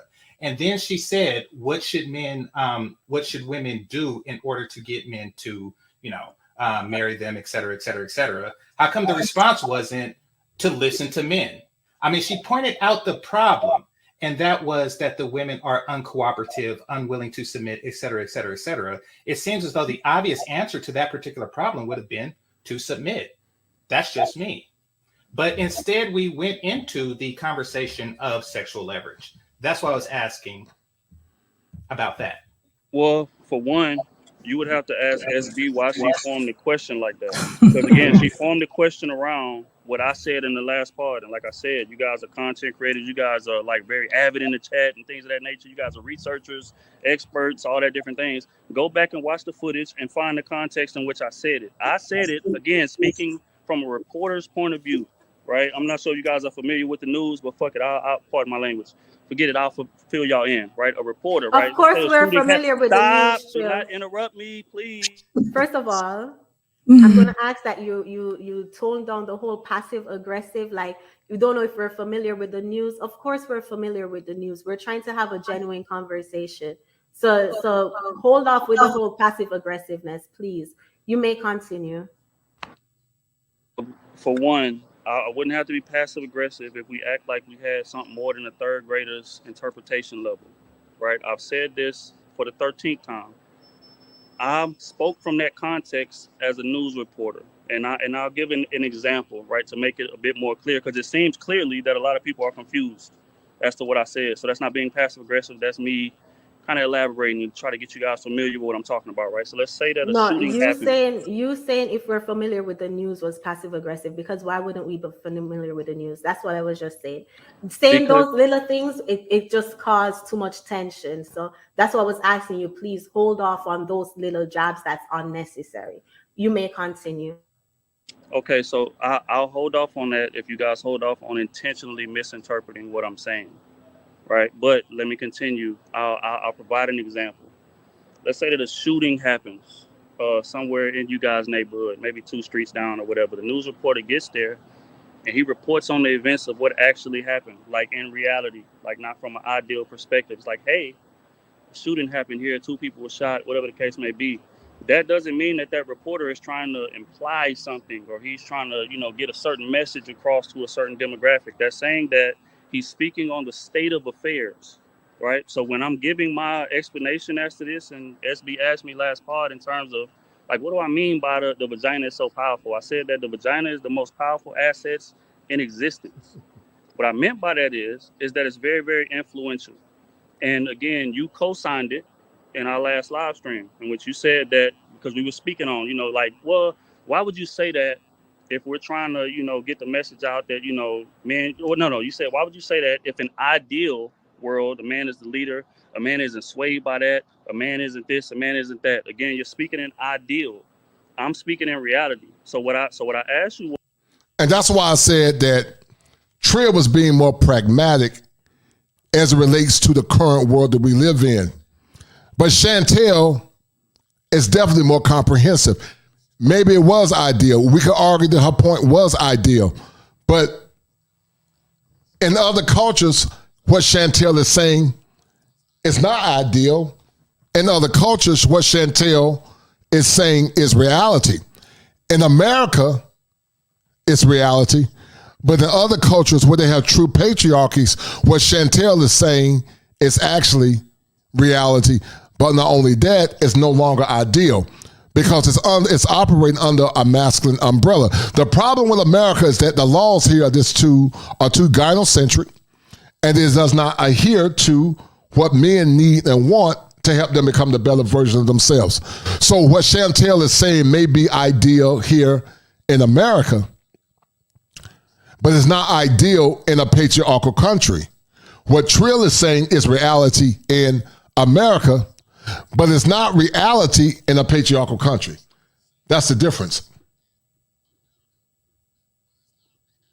Y'all in, right? A reporter, right? Of course, we're familiar with it. I was just saying those little things, it just caused too much tension. So that's why I was asking you, please hold off on those little jabs that's unnecessary. You may continue. Okay, so I'll hold off on that if you guys hold off on intentionally misinterpreting. You said that because we were speaking on, like, well, why would you say that if we're trying to, get the message out that, men, well, no, you said, why would you say that if an ideal world, a man is the leader, a man isn't swayed by that, a man isn't this, a man isn't that. Again, you're speaking in ideal. I'm speaking in reality. So what I asked you was, I said, okay, these men of honor, these men that would turn down the vagina, these men that would, stand firm on what it is that they believe in, would you say that those guys are the minority or would they be the majority? And you said out of your mouth, that would be the minority of men who would do that, right? So again, my point is that most men are easily influenced by vagina, regardless of how successful they are. And that's why that gets them in a lot of the predicament that they are in. So I said that as this, right? You have a whole woman group that is, again, on the same page, especially when it comes to being against men, right? So if you have this majority of this woman group together and you have the majority of men, your words, not mine, who are easily influenced by vagina, why on God's green earth would you guys go against my notion that vagina is the most influential aspect of America? That would mean that the full majority of women and most men are easily influenced by vagina. So that would mean that those men are on y'all team. Y'all can puppet string them however y'all want to, right? That is a fact. So this is not a situation where I'm speaking from conjecture or anything like that. That is a fact. So again, how is my statement that vagina being as powerful as it is wrong? Because it's out of order, it's out of place. The vagina, and let's say use the word box for YouTube purposes, the box should not be the most powerful thing. The box should not be what most men go for. So by you telling women that the box is the most powerful thing is pushing. Shout out to my man Cody Marshall 45. He said, of course, Trill, because this is the reason why we have pit bullers, simp enforcers, and box lobbyists. That's mostly going on here in the United States. You're right, Cody Marshall. You're 1,000% correct. But when you go to countries that are patriarchal, box don't matter as much. America is dysfunctional. America is extremely dysfunctional. But when you go to true patriarchal masculine countries, your box has no leverage. Because when you go to countries where the women are beautiful and there's beauty distant, you got women that are 9s and 8s and 7s in other countries. But they can't even keep a man. And I'm going to take it even further. Sometimes a masculine man that knows what he's worth, femininity alone is not enough. But femininity is the best winner here in America. And in general, femininity is the best overall. But depending on that man, if he's used to a feminine woman, then that femininity becomes less of an issue as well. But a feminine woman has a greater odds of keeping a masculine man than a masculine woman with box. And once again, simp surfers will tell you to focus on box. But a masculine man will tell you, even though box matter, I'm going to supersede that. Hold tight.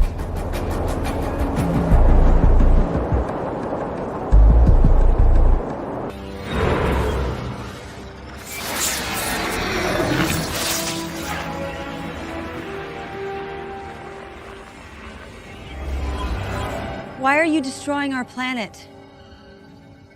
I have no choice. And a simp surfer will tell you They got no other choice but to submit their power to a woman and beg for box. But an evolved masculine man is not a slave of the devices of a woman in box. We're not saying that an evolved man don't want box. We know that an evolved man loves sex as well, but he's not a slave to it, and box alone does not control him. I'm trying to teach you men to become evolved men. I'm trying to teach you men to operate in your super ego, which is your morality center. You are aware of what you want, but you're not a slave to it. Most men here in America are slaves to box.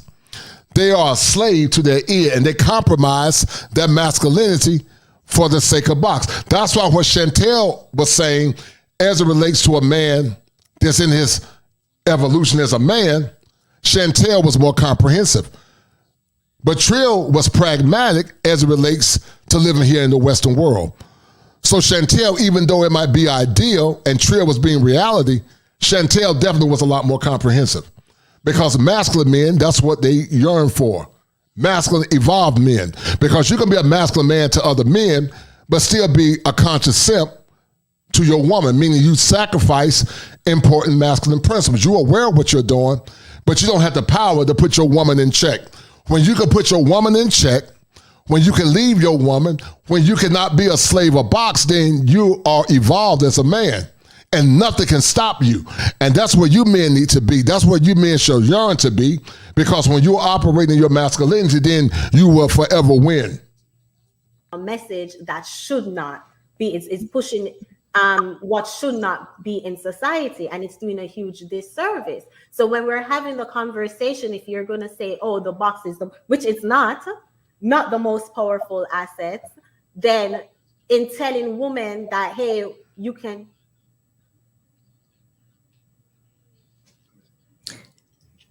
Chantel? This is what I mean by passive aggressive. Like, can I make a point? Let me get through this point. I'm sorry. Yeah, it's doing a huge disservice to tell women that, oh, go ahead, SB, and then we'll wrap up. Go ahead. No. Wait. SB, real quick. So when you say should not, does that speak to ideal or does that speak to reality? I'm just for clarity. Should not meaning just like how you would say a man's supposed to lead and have the discipline. That's how ideally, that's how we would want to see in the community. So the box should not be what men hold on high regards. That's not what men. First of all, women should not be trying to have leverage or control over or men. So you using your platform to tell women that your box is the most. Shout out to Gregory Scotland once again for the 5. Gregory Scotland said, I have some issues with Trill. He gave Austin a hard time as well as Chantel. I wonder about him. And, you know, some of the younger brothers that are millennials don't adhere to what we're talking about as men. And that's his right. I have nothing against a young brother. But once you become and see the world for what it is, you'll realize how much power that you have. Thank you, Gregory Scotland, once again, brother, for the 5. Thank you, Gregory Scotland. Thank you, sir. Powerful assets. It's doing a huge disservice. Like you're what's wrong with the community? Chantel, you are not answering. Wait, hold tight, gang. Chantel, you are not answering the question. I asked you a very specific question. Ask this again. And wait. Let me finish and I'll repeat it. When you say the box should not be as powerful and men should not move as if the box is as powerful as it is, does that speak to ideal or does that speak to reality? It speaks to reality. In reality, men should be the head. Wait, Chantel, let me chime in on this one. Yeah, let me chime in on this one. Wait, real quick. I know. Trill. I know you walked away and did that little schoolgirl thing just now. I answered your question. In reality, men should be the leaders. The box should not be the most powerful asset. And Black DeVale, you're right, man. Black Dev 417. Femininity is definitely the gold standard. But once again, men that live in masculine countries understand that they're feminine women. But what I'm saying, femininity is the gold standard and it's needed here in America. But you're right, it's not enough. You can be feminine, but if your femininity does not know how to corral your emotions, then your femininity is void. So you're right, Black Develop. It's a gold standard. It's definitely needed here. But femininity alone, even though it's comprehensive and it's better than masculine box, sometimes, not always, but sometimes, even femininity can't keep 100% masculine man. But femininity is definitely better than what we have here in America. And femininity matters more overall. Whichever God you want to believe in, whatever hierarchy you want to believe in, men should come before women. That's how the society should run. That's how the society. Trill and Chantel, let me answer that. Let me answer that as a different voice. Wait a minute before you answer that. Again, that is not true, because you said no, that's reality that it should. That's not true. Reality means what's taking place today. What's happening. So when again, we have these conversations. Wait. Let me finish. I don't interrupt you guys. Please don't interrupt me. What I'm saying is this, right? Is that reality is what is. I'm not sure if you guys like pull up a dictionary or Webster what it is. Reality is like what's going on, like what's real to right now, not should. Should speaks to ideal. So you are being disingenuous in your response to that. So wait, can I ask you a question? But once again, reality is subjective. Reality is subjective in the eye of the beholder. Reality is that men here are simps and men are slaves to box. But reality for those men is not reality to a masculine evolved man. We're talking about three different things. You're talking about reality as it relates to the modern man here in America. That's a unevolved man and it's a simp. Yes, that's his reality. But that's not reality to a masculine evolved man that knows what his worth is. So Chantel is talking about the reality as it relates to a red pill perspective.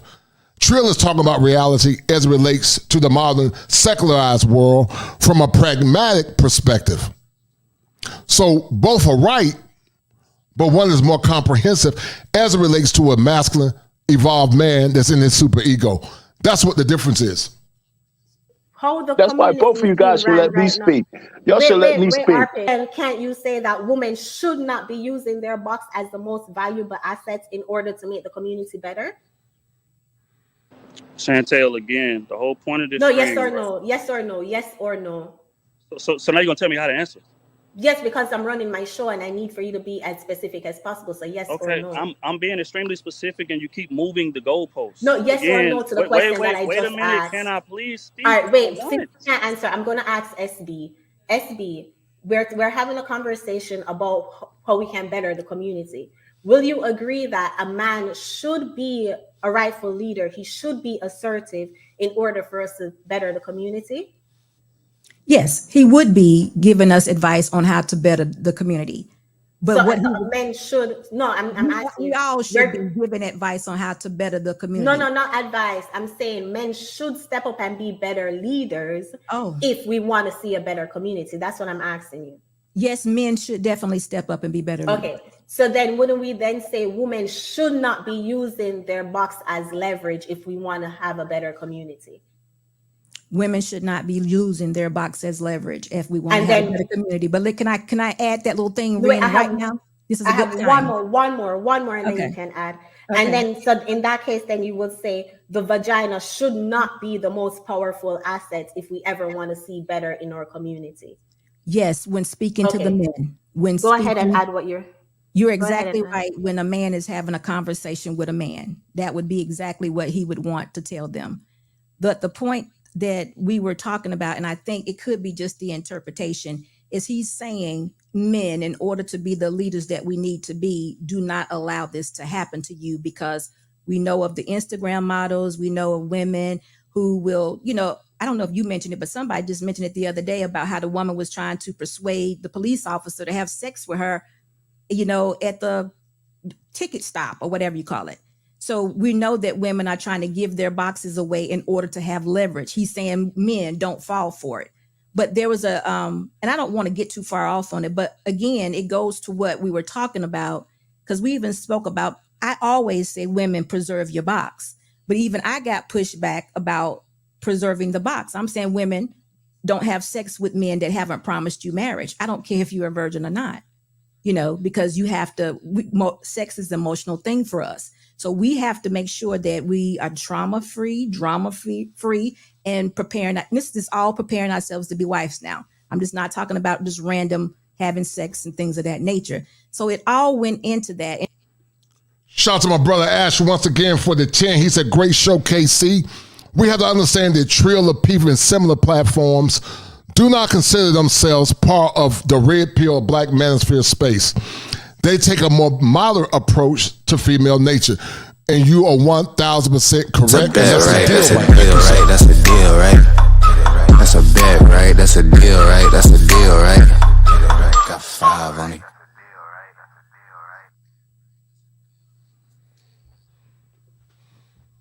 You're right. Many of these men they don't really get. Chantel is a woman that understands concepts of red truth. But there are neophytes in this space. They have heard of it, but they don't really understand it. That's why it's a conflict in what Trill is saying and what Chantel is saying. Trill is pragmatic once again, but Chantel is more comprehensive, and that's where the clash is coming. Both are right, but one is more right. Chantel is more right as it relates to the men that are evolved and masculine. Trill is right as it relates to the primitive man and the man that's in his ego. The primitive man that's in denial and regressive, and also the man that's in his ego. Trill is right. But Chantel is right as it relates to the man that's evolved and is in his super ego. That's the difference between the two guys. That's the difference. Thank you, Brother Ash. Thank you. And again, Chantel, you didn't hear all of that part, so it could be a slight disadvantage for you if you did not go back and see the last video. But what I heard Trill say was men are being taken over by the box. They don't need to do that. Women have a way of leveraging their box, messing with men's minds in order to rule over them. And that's not how it should be. I know what you're saying. I know the words, but I think we just kind of misinterpreted it, because I think we all want the same thing. We want men to be in leadership. We want, that's the order, and that's what we're looking for. Okay. RP, go ahead and say what you wanted to add.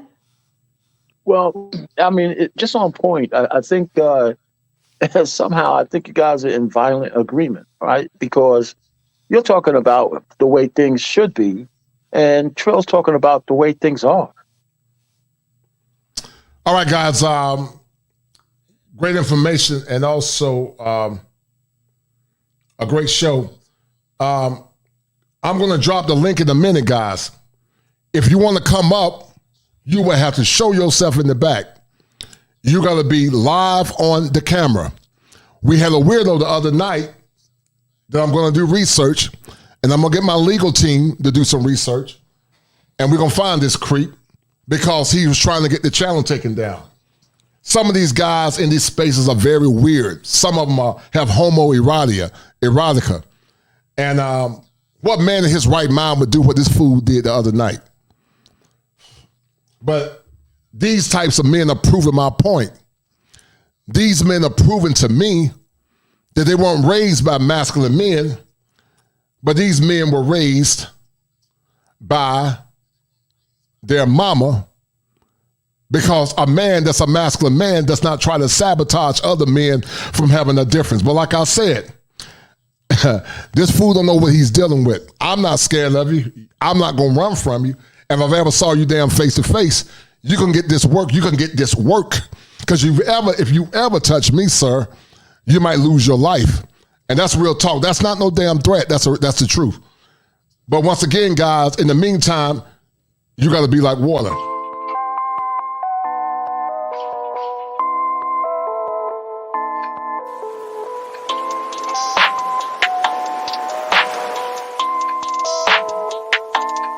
That's ISO.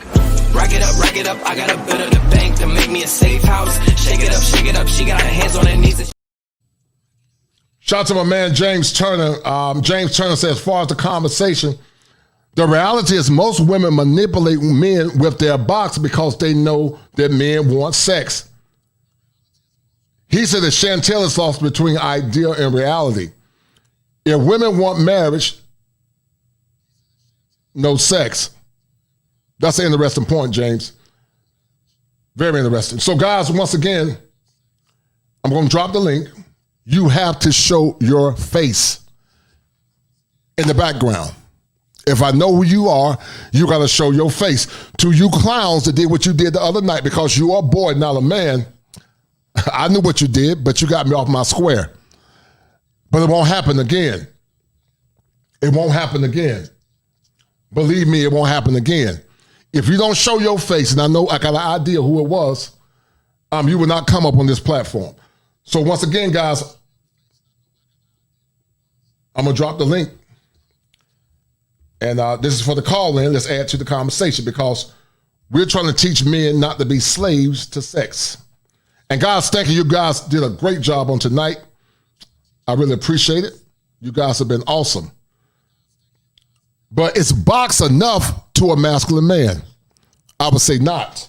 A masculine evolved man, box is not enough. He needs box and he won't box, but he does not compromise his masculinity just for the sake of box. You got the id, you got the ego, you got the super ego, a man that's operating his morality. So once again, guys, the link has been dropped. If you guys want to have a conversation, the link has been dropped. But in the meantime, men are getting their passports and they are leaving Babylon and they're going to Zion, consistent with Bishop Charles E. Williams. And I'm going to be one of the voices of reason. Before there was the manosphere, I was. Before there was the internet, I was. I was that signal male crying out in the wilderness for justice and equality for those that are downtrodden and broken, those that are voiceless. I was the kosher clinician before I was the kosher clinician on the internet. My plight and my war cry for justice and humanity is nothing fake. But I've always been kosher. And sit back and get this kosher funk.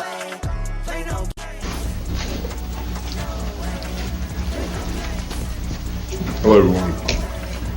Is there equality in America, fact or fantasy? First of all, I would like to salute all fellow human beings and most graciously those who are beacons of light for justice and righteousness. To vocally explain the tenets of equality, fact or fantasy, I must begin with the combination of two alphabets, I and F, which spells There's no respect of person, but gives protection to all them that fear him. So therefore I ask you this profound and non-scholastic question. If there was equality in America, will I be standing here today? You decide, fact or fantasy. All right. This is Kosher Condition. 7 wonders, the whole world gotta listen. This is Kosher Condition. 7 wonders, the whole world gotta listen. This is Kosher Condition. All right, guys, as you guys can see, I've been advocating for men long before the manosphere. I've been advocating for justice long before the internet. I was speaking truth to power in my 20s. So I was dressing dapper back in my 20s, long before some of the contemporaries in these spaces talking about men dressing. I was always evolved. Shout out to my man Ash for the 10. Ash said, as much as I love Courtney Michelle, and I do sub to her channel, but she finds herself in these types of conversations because they still think that the black community can be saved. And you're 1,000,000% correct. It can't be saved. And I'm going to tell you why it can't be saved. Theology said that unless God builds the house, the laborer builds it in vain. And I don't come before you as a perfect man myself. I'm not a perfect man. I don't necessarily operate in the faith like I did in my 20s, unless I be a hypocrite. Because you got these goofballs who say, oh, they're using the church and God to manipulate folks and they trying to hustle. I'm not trying to hustle anything. I don't need YouTube to make money. I can make 6 figures. I'm going to make 6 figures. So I don't need YouTube per se. I enjoy the love and support from you good brothers. But I'm in a stage in my life where I'm going to be a 6-figure therapist probably in the damn mid 150s. So I'm not going to tap dance. I don't have to kiss nobody behind for no money. But once again, I've been advocating for years, men. I've always had a love and desire to see men win, and also good women. That's why I played that video. I'm not a charlatan. I'm not a fake. When I make content creation, do I do it to get support? Yes. But support is not my main motif. I've been doing this stuff for years, as you said. I was always kosher. I was kosher when I was 26 and when I was 28. Background in law enforcement. I taught school, educating young black boys and men, and I got my master's there as a licensed professional therapist. So I've been kosher for years. So as much as I love and respect this space, I always was kosher. Before the manosphere existed, I was kosher. And I do that for a reason. So once again, guys, the link has been dropped. If you guys want to come up and add to the conversation, feel free. Feel free to add to the conversation. Thank you, Brother Ash. Brother Ash was showing a lot of love on tonight. He is the #1 sponsor of this stream. Thank you, Brother Ash. Thank you, brother, for the love, man.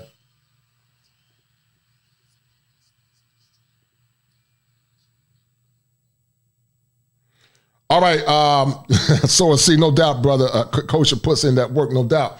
I do, man. I'm genuine. What I do is genuine. It ain't nothing fake about me. There's some fake people in these spaces, but I'm real. I'm genuine. I say what I mean, and I mean what I say. I don't tap dance. I don't kiss your behind. Your super chats won't control me either. I'm going to say what I want to say, and I'm going to do what I want to do. I respect you as a man, but nobody control me. My ego is too damn big to be controlled. So to the brothers that show love and respect me, I'm going to respect you. But if you think you can control me and what I say for some damn super chat, I don't care about no super chats, man. I'm a highly intelligent, evolved brother. So believe that. All right, guys, once again, call in, guys, if y'all want to. But when you ask, you don't believe, no doubt. Right. So, guys, call in. Thank you, Brandon Jett. Call in. Feel free to add to the conversation because men are leaving Babylon. Men are leaving Babylon. The dry bones are beginning to come to life. And men are going to Zion where they can find feminine fit women that are inconsistent with their mission as a man. And as Bishop Charles D. Williams said, y'all ain't gonna talk to me. Then said he unto me, Then the Lord said unto me, prophesy unto the wind. Preach unto the wind. Prophesy, son of man. Preach, son of man. And say to the wind. And say to the wind, Thus saith the Lord God. Thus saith the Lord God. Come from the four winds. Come from the north, south, east, and west. O breath. O breath. And breathe upon these slain. And breathe upon these dead bodies. That they may live. That they may live. So I prophesied as he commanded me. So I preached as the Lord commanded me. And the breath came into them. And breath came into them. And they lived. And they lived. And stood up upon their feet. And they stood upon their feet. An exceeding great army. An exceeding great army. That wind, and preach to the east wind, and preach to the west wind, and tell the wind to blow on these bodies. And the preacher started preaching, said all winds, all four winds, said blow on these bodies that they may live. And when the preacher started preaching, the wind started blowing, and all of those dead bodies, they came alive. The Bible said, and they stood up on their feet, an exceeding great army. But I heard the preacher said to them, you've been here long enough. You've been down in Babylon long enough. You've been dead and dry long enough. You've been separated long enough. Now let's come out of this valley. Let's go back to Zion. I heard him say, follow me. It's time now for a new beginning. Enough is enough. It's time for a new beginning. Come on and follow me. I heard them singing and they started to Jerusalem. We are marching to Zion. Yes, sir. Black men are beginning to march to towards Zion, no longer in Babylon, no longer a slave to gynocratic thought. Black men are beginning to evolve away from gynocratic thought and beginning to come fully into their masculinity. And that's what happens, guys, when you use discipline. That's what happens when you're not a slave to your id, but you're a slave to your purpose. But not only a slave to your purpose, you're operating not under the flesh per se, but you're operating in the spirit, which is your truth and which is morality. So once again, guys, if you want to come in and have a conversation, thank you, Brother Brandon Jett, showing love. The link has been dropped. You got to show your face because we got weirdos that are obsessed with homoerotica. They're weird clowns. It's some weird dudes. Some of these cats are weird. Some of these women are weird. All right. Brother James, I can't see you, man. Hold tight. There you go, brother. All right. What's going on? What's going on? I can see you, man. Man. I had to get some of that kosher fire the other night, Brother James, man. How you doing, sir? I'm cool, brother. How you doing, man? Hey, man, got nothing but love for you, brother, man. You always showing love, man. But James, how would you like to add to the conversation? You know, I had to break this thing down from the psychoanalytic perspective. Sigmund Freud talked about psychosexual development. And he talked about the id, which is the unconscious simp.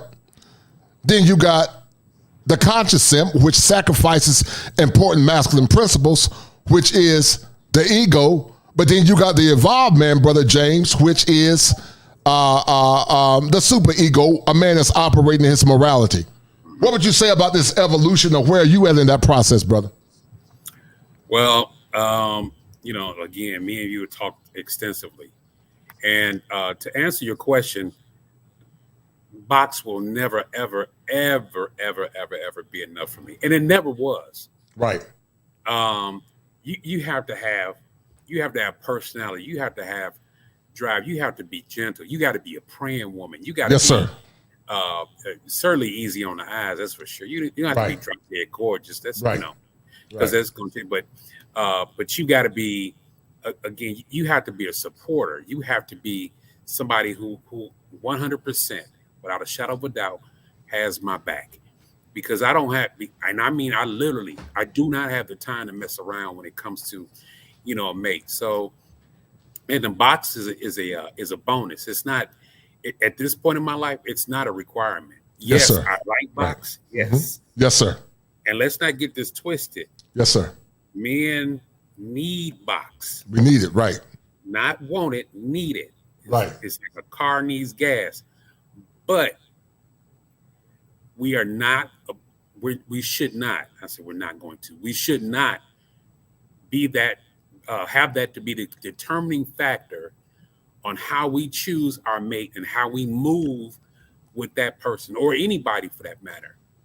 Yes, she's going to be beautiful, but then you got to get to a point in your life where you're saying, okay, now what? What else? What else you got? What else you got? Let's talk about God in the conversation. Are you praying to the same God as I am?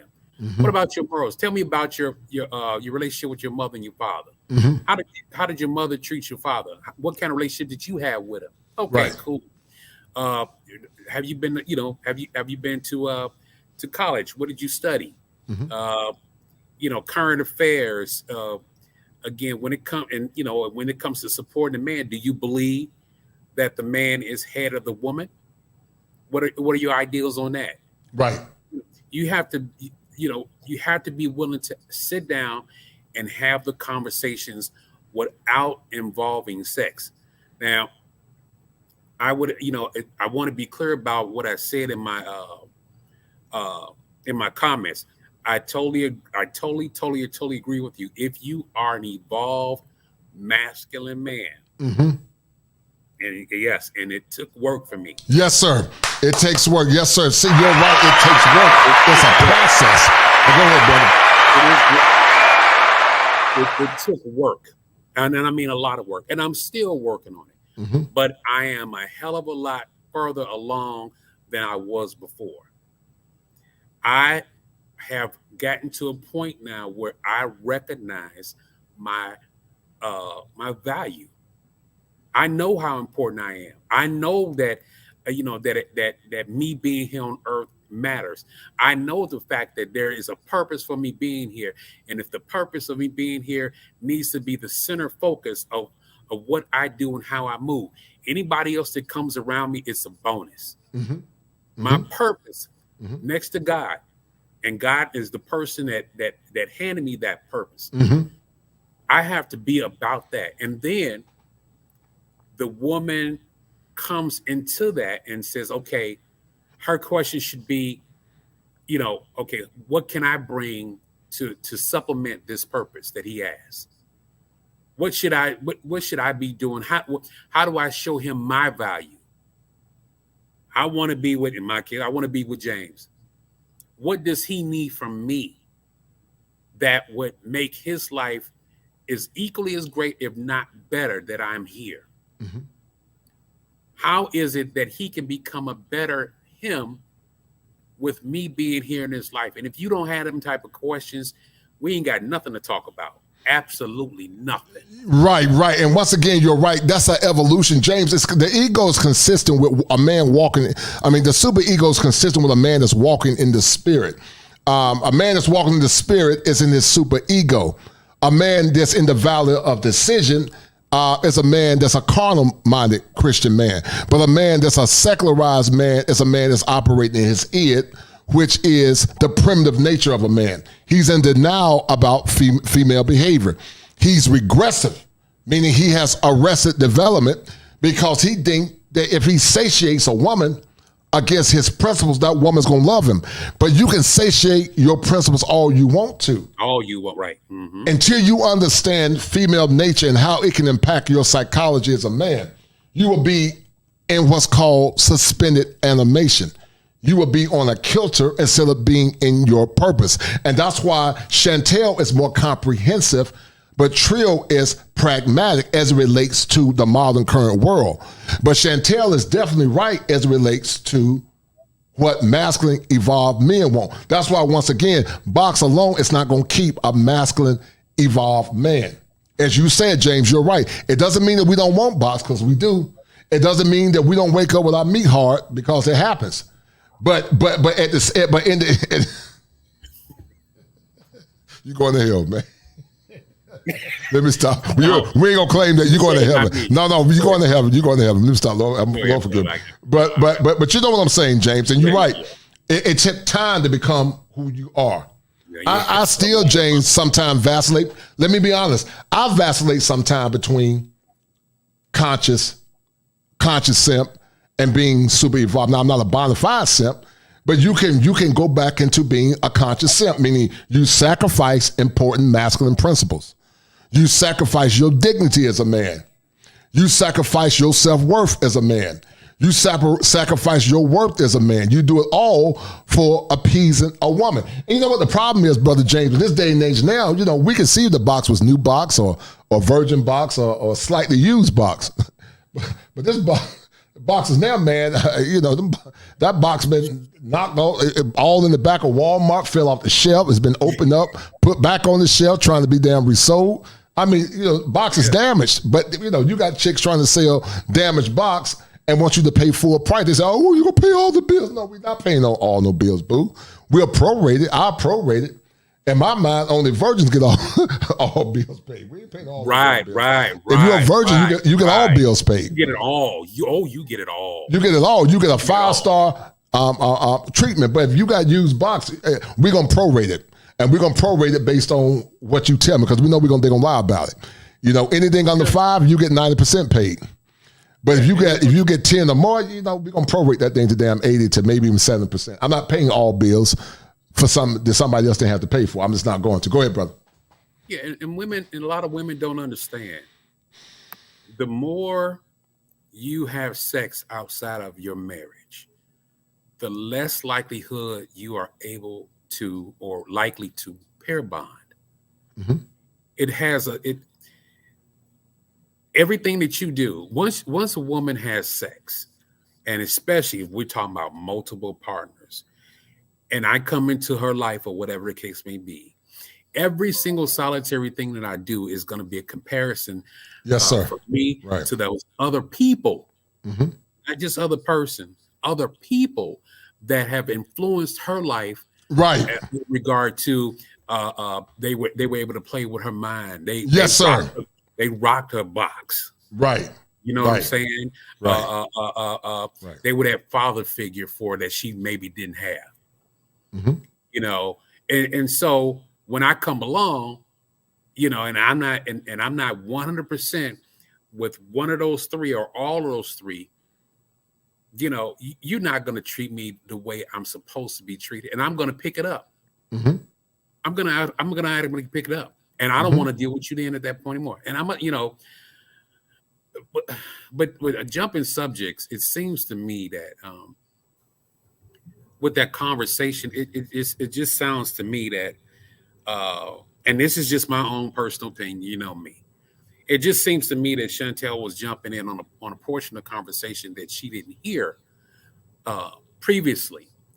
Now, with Chantel is thinking,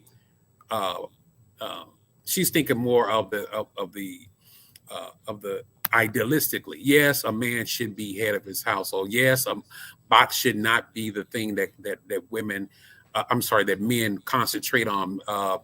You know, women should not be manipulating men with the box. But what's the reality? What's the truth? Men get knocked around all the time, and I don't. And with the fact that we become, you know, evolved masculine men, that word evolved means that we weren't necessarily always that way. Everybody, man, look, if you're a man or a young guy or whatever, and look, you want to knock down everything coming at you. Let's just keep it 350. But hold tight, James. Hold tight, brother James. I do see where you're coming from, but understand what she was trying. Her logic was this: in the context of a masculine man getting his needs met, we shouldn't let the current reality shape our reality. That's why men are getting passports, James. That's why they're traveling abroad. So even though the reality is that what Trill is saying was pragmatic, even though it's not a reality in America, it can be your reality. You've already experienced it, brother James. You've experienced it when you went to the lands of South Africa. So men, we shape reality because we are the builders. And what's happening now, men are getting their passports and they're going to Zion. They're leaving Babylon. The dead bones are rising, like Bishop Charles D. Williams said. And they're going to Zion. You've been to Zion. Zion is South Africa. You've seen feminine. Literally. But that's a different subject. Right. Bro James seen fine, fit, feminine women. They got them nauseous, you know. Not nachos, but nosh. Yeah, bro. Brother James seen. And when God bless you, and when God bless you with your wife, man, I can't wait because I'm coming. I'm gonna get on a plane, man, and I'm gonna fly and help you celebrate with your beautiful wife, man. Shout out to my man Dustin Nuts. Dustin Nuts said from the book of Songs of Solomon, "Ye shall fly away."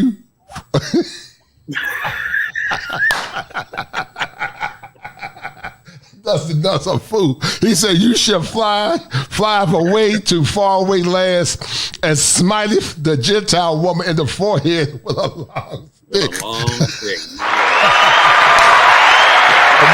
Dustin Nuts a damn fool, man. He ain't gonna do shit. But yeah, man, the conversation is that, you know, it goes back to a theory. A theory, brother James, is the presumption of certain facts that have not been confirmed in a level of consistency to make it something factual. So that's why I say box theory. It's a theory. It's a theory that it can control men, but in reality, it doesn't control an evolved masculine man. A primitive man, yes, it can control him. A man that vacillates between the id and the superego, its potential can control him as well. But a man that's in his superego, it cannot control him.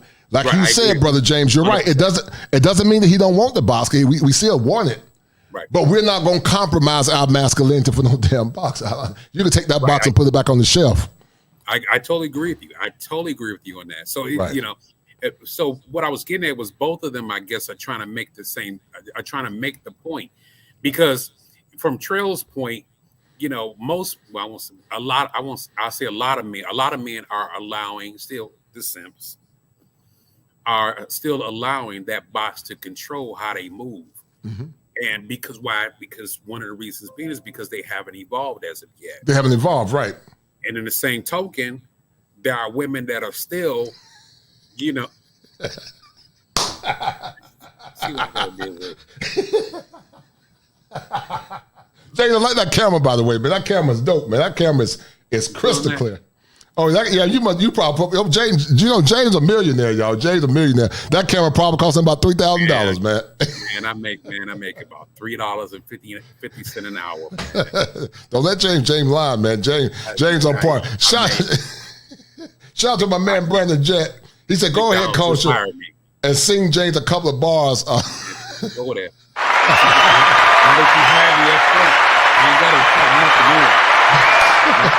Now that you got me on here, brother, you ain't got to. I ain't got to. Hey man, come on, man. Hey, hold on, James. Brandon, you starring stuff. Hold on, James hating on my swag. Hold on, I'm about to drop a bar from. Hold on, brother Brandon. Hold on. If it ain't 7, it ain't kosher. Heaven and hell, that's what they told you. Real men put the strap down and we can toss them. Young heads picking back up and young dolphins. This is our culture. Now we talking kosher. Clinician, masculinity issues. Absent fathers who miss you. Mama drama don't kiss you. All a part of the ritual. This is how they get you. Separate the men, women clipping babies pretend to. Damn. Lovers, haters acting like vultures. If it ain't 7, it ain't kosher. If it ain't kosher, ain't right, gotta divorce us. If it ain't 7, it ain't kosher. If it ain't kosher, ain't right, gotta divorce us. If it ain't 7, it ain't kosher. If it ain't kosher, ain't right, gotta divorce us. This is kosher condition. 7 wonders of whole. Hey, Jay ran for that sweat. Jay about there bouncing. That wasn't you singing it though. Oh no, I was back. Oh man, my swag was in it. You didn't hear me in the background. That wasn't you singing it. That wasn't even your swag. My swag was in it. I helped produce it, man. I helped produce it. My man was the executive producer. I was one of the backup singers, man. Also, I didn't want to take all the glory, man. What part was you singing? It's in there. It's in there. It's in there. But that hook is nasty, man. Shout out to my homie for putting that together, man. You ain't seen nothing yet, man. I'm still working on some projects, man. I'm about to shock the world, man. I'm about to have that kosher party soon, man. So make sure you attend. I'm about to have my kosher party, my 7K, my 7K celebration, man. Okay, I'm definitely coming. Brandon, yeah, look at my man Dustin. I thought you and I was homies, man. I thought you and me was cool. But that's okay, Brandon. That's all right. My man Dustin Nuts was feeling that swag, man. They know that Leo swag when they see it, man. No. They know that Leo swag, man. No. Kosher, let's be perfectly clear. What you just put up, just what you put out. James about that bouncing, man. It was dope. I know it was dope, no man. doubt. Oh, no doubt. That was hot. That was hot. Most of his intros are hot. If people look at you know, yeah, a fire for your mind. Hot. Oh, no but doubt. he ain't singing them. Oh, I was in the background. You didn't hear all of it. I was in the background. He ain't singing them. I was in the background. Man, the hate is strong with this one. But anyway, brother James, anything else you want to add to the conversation, man? Talk to the young men about your evolution and how you were once a slave, but you went to Zion, and now you're beginning to enjoy the fruits of your hard labor. Oh well, even before I went to Zion, you know, we talked extensively, right? Mm-hmm. You know, I was one that, you know, I was one of those, you know, those nice guys. Mm-hmm. You know, thinking that, you know, that's what women want. You know, I was listening to the whole, you know, lay down your jacket so you can walk over a puddle. You know, oh yeah, we've been doing that. And right. Bring you, you know, walk up, you know, a flight of stairs and bring you flowers and stuff like that, and that's cool at a certain point, right? But never in the beginning. So right. And I honestly had to come to the point of understanding that I am enough. Talk about it, brother. Look, I don't have to talk to the people. I mean, even though I work at McDonald's, yeah, right. I don't have to put on any airs for anybody. Right. Either you down with me or you not. Right. Either you here or you gone. And when I mean gone, you gone. Right. You are, brothers, you are enough. Mm-hmm. And understand something. If you're able to, if you want to get to a point where you want to consider, marriage and that kind of thing, make sure that you have yourself on point first, because that woman is going to run all over you, because she only, like Coach always says, she only respects masculinity and power. Power and strength, right. Mm-hmm. Power and strength. Women do not respect men that don't carry those two important characteristics. Mm-hmm. You got to be a leader. You got to have a plan. You got to have a reason to get married. And if you don't have those things in place, wait. And more importantly, if you can't find them here, mm-hmm. grab your passport. Tell them to go to Zion. Go to Zion. You got to go to Zion, man. You got to go to Zion. Right. Go to the Garden of Eden. Go to the walls of Timbuktu if you in Africa. Go to South America. Go to Central America. Go to Japan. Go to Brazil. Go any place, and I guarantee you, you will get love wherever you go as a black man. Mm-hmm. The women everywhere already know how we treat our women, and that's the biggest reason why they want us. Right, is because they know that they have the potential of being treated better than a lot of the local men in those other places. Mm-hmm. I'm gonna tell you from an African standpoint, and again, depending on where you are, a lot of the men are they're not that aggressive. They a lot of them let the women kind of run all over them. Again, in certain places. Now there are other places that men don't play that. Men don't play. I know for a fact South African men don't play that. Don't play that. Don't come wrong. But there are some places. But what am I trying to say? I'm trying to say that there are women. I won't say just a woman. There are women out there who want you for you, mm-hmm. for what you do, the plans that you have in place, your personality. What Kosher think he has the swag. I don't think. I know I got it, dog. Don't hate. Stop playing. Stop playing. And even his fedoras that he wear, you might have one that look better than his. You probably do. Right. Well, hey, But if you have your stuff together, get your mind right. Right. Get your passport. Go to a place where you've always dreamed of going, and go. Experience it for yourself. Mm-hmm. Get out there, meet some people, and have a great time when you walk in. And don't go there. Look, don't go there looking for women. Wherever you decide to go, don't go there looking for women. They trust me when I tell you, they will find you. Mm-hmm.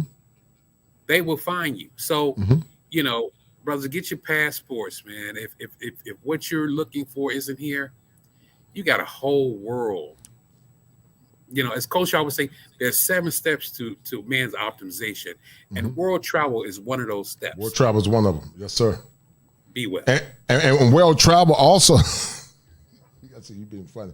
World travel also, James, takes away the illusion of men getting what they think they deserve. But when you travel to South Africa, man, like you say, you saw the world from a different perspective, man. Is that true? That is very, very true. The women there were exceptionally nice. There's no talking back to you. There's no arguments. There's no, they're there. They greet you. They honestly greet you with smiles. Oh boy, here we go again. Sure, my man, that's my dog, Dustin Nuts. Dustin Nuts said from the Saws of Holloman. I can't even say that name. I don't even know where he got that from. But Coach, how do you let that go off? Hold on. That's my dog, Dusty Nuts. That's my dog. Dusty Nuts said from the songs of Solomon, depart from the soil and barren valleys of Babylon and taste all the fruits in thy trial. You know what? He's right. I'm gonna call him T. I'm not going with the other dust in the other part. I can't do that. That's my homie, man. That's my homie. That's my homie, Dusty Nuts. So T, yeah, that's what it's gonna be for me. But yeah, right. I get exactly what you're saying. Shout out to my man MC Recovery and Wellness and Relapse. Good to see you in the house, brother. He said, I just chime in this stream. Pissed me off the other night. I was soaking in the great work. Yeah, I appreciate it, man. Yeah, we had a clown to come up here, man, trying to disrupt the music. Raised by his man. Obviously, anytime a man comes on your stream and does something, it's nasty and the debaucherous. Like I said, some of these guys, man, are weirdos, man. Might be down low, man. Because masculine men don't do goofy stuff like that, man. You want me to deal with them kosher? I deal with them. Oh, no, we both can deal with them. Fools don't understand. We both got backgrounds in military and law enforcement, man. I deal with them for real. And I'm going to find out who it was. Actually, I'm going to leave it alone, but I'm coming for you. And so be on the damn lookout. I'm coming for you. And we'll leave it at that. You're not going to come on my damn stream doing no nasty stuff like that, dog. You come off as a punk, man. But go ahead, man. I'm sorry. Go ahead, brother. But yeah. Women they're very, very they're feminine, they're nice, they're accommodating, I had a ball when I was in South Africa. I really did. I can't wait to go back. I'll be back on the continent in November. I'll be in Egypt this time though, and then going to Ethiopia and then back down to South Africa. South Africa, right. Yeah. So James, we talked about a little bit last time, man. Your next wife, when God bless you with your future queen, how have you evolved now compared to where you were at in the past based on what you gave women as it relates to power? Well, at this point in my life, I'm a lot more careful because, for many different reasons. I don't want to lose my McDonald's job, and I pay attention and I ask more questions now. It's about they looking good, and trust me, South African women are they are off the hook. But when I tip, man, oh man, you just let the Lord use you. But you gotta somehow snap yourself out of it and say, okay, now, all right, they look good, but what else they got going on? Right. What in the midnight hours, who are they praying to? What are their parents like? What was some of the values that you came up with? Tell me about some of your ancestors. Tell me about some of your education. What have you learned? Tell me about your relationship with your mother and father. Those kind of things. I think it's about being more self-aware and being able to pay attention to what's being said to you, and don't get infatuated with the looks. Yes, the looks are good, but somewhere, right. and the problem, and I'm gonna be totally transparent. The problem that I had was the fact that it was extremely hard for me to get past the looks portion of it. I'm not gonna lie. I didn't have a lot of women in my life coming up. I didn't deal with a lot of women like that. I didn't. I put my head down in the work, grinded, got my master's degree, doing what I'm doing right now, did the military, So I didn't take the time or really didn't have much time to mess around with a lot of women. So my ignorance was the fact that I didn't know a lot of the game. And also, again, you know how it is back in the day, watching TV and all that, they portraying you one thing when it's something totally different. But now that I'm beginning to, to hear and understand women's nature better. Challenges like this from Coach, it helps me. Yes, sir. Good. No doubt about it. Good. What's his name? Carnell, you had him on last night, I believe. Yes, sir. With the way, paternity court is and whatnot. Psychologically, when you have the I forgot the other people's name, but the different people that come on here, they help me to understand, along with the work that I personally do, as far as female nature is concerned. It helps me. So now I'm a lot more aware of my value as a result of that, to say, James, you got so much going on. And let's keep it 350. I'm fine. I'm a fine brother. Okay. And if ain't nobody gonna say it, I'm gonna say it. Right. But knowing that, and like I said, my intelligence level, I grinded to get to where I am right now. Yes, sir. Right. And so to let somebody, come along and diminish me and call me out of my name or to start hollering and screaming at me and talking down to me, I don't have to put up with that. And guys, I'm here right now, Brandon, but trust me, not for long, homie, not for long.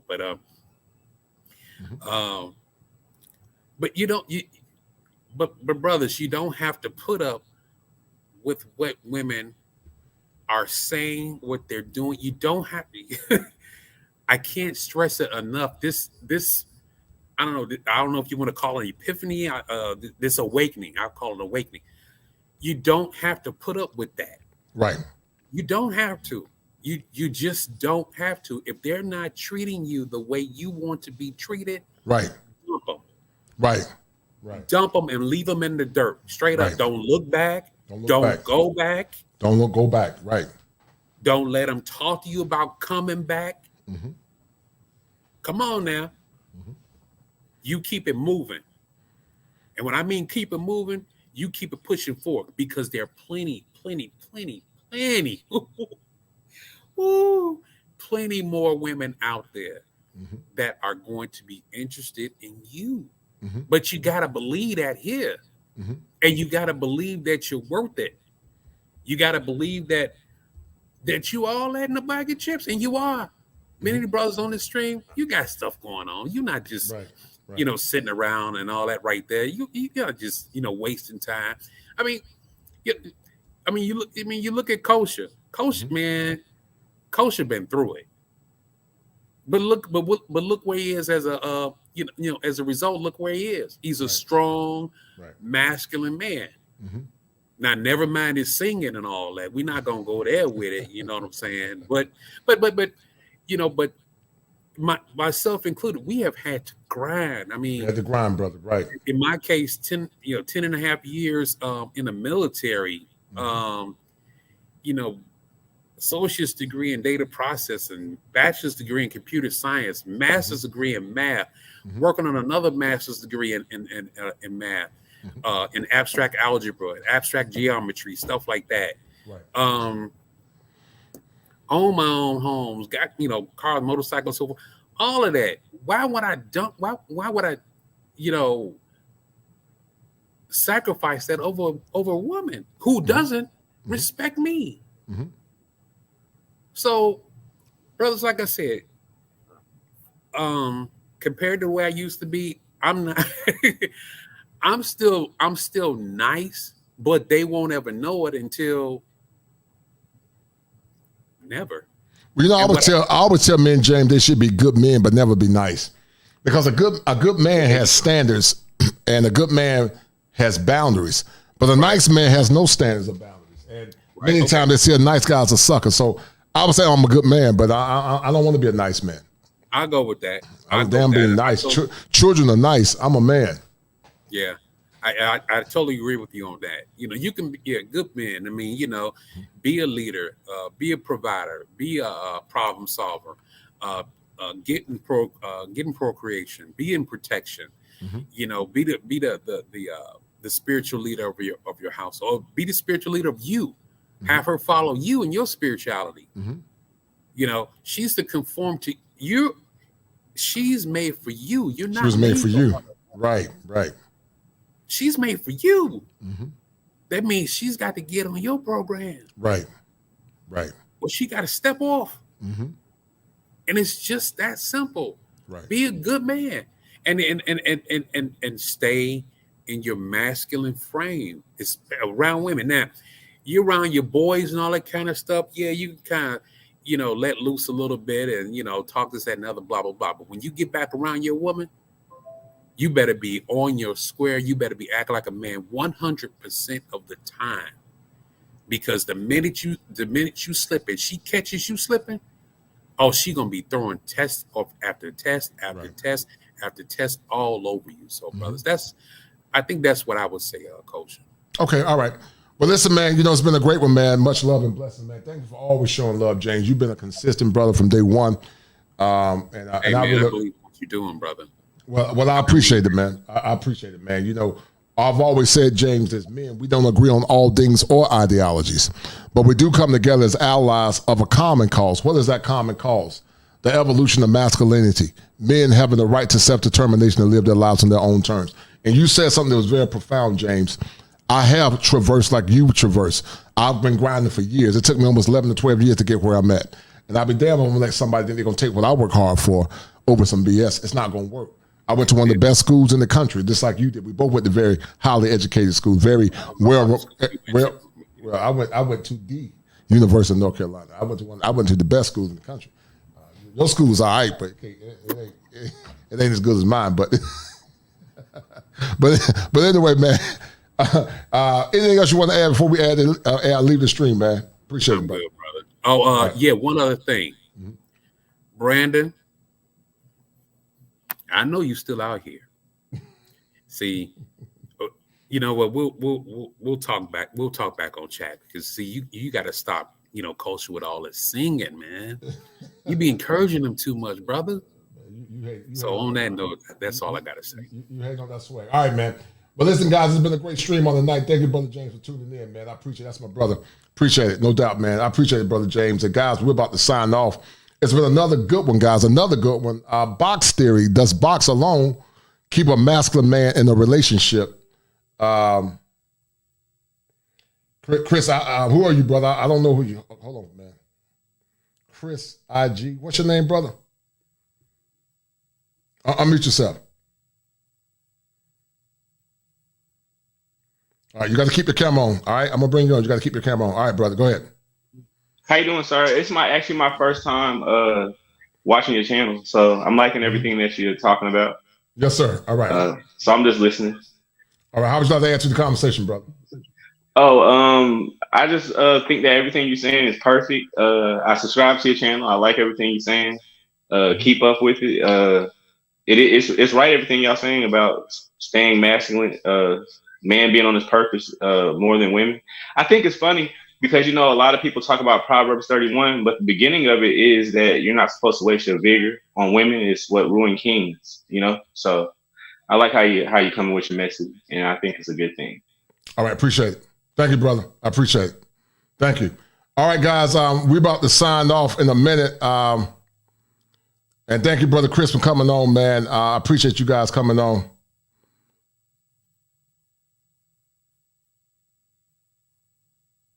Wow. So truth over emotions, which one are you talking about? You're not talking about the guy a minute ago, are you? Are you talking about the guy a minute ago? This brother can't, this dude. Wow. Yeah, I had to cut mine the other night, man. There's some damn weirdos in these damn spaces, man. But I don't think you're talking about the other brother, but thanks, Truth and Emotion. Okay, cool. Okay. All right, shout out to my man, Brandon. Brandon, we ain't talking about you, brother. Thank you for tuning in, Brandon. I thought he was talking about Brandon. But Brandon, once again, I appreciate you, brother, for tuning in, man, and showing love to the channel, man. Thank you, brother. It's some weird cats out here, man. Some of these dudes are worse than women. But we understand why, because they were raised by the man, and some of them. But anyway, guys, leave Babylon, man. No longer do you have to stay in the valley of dry bones, man.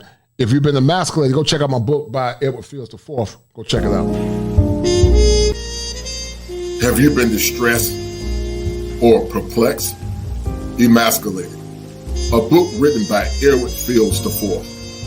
Everything that needs to be known about men in modern time. Listen, men are not complex. They are misunderstood and unappreciated. Learn what men really feel, think, and desire.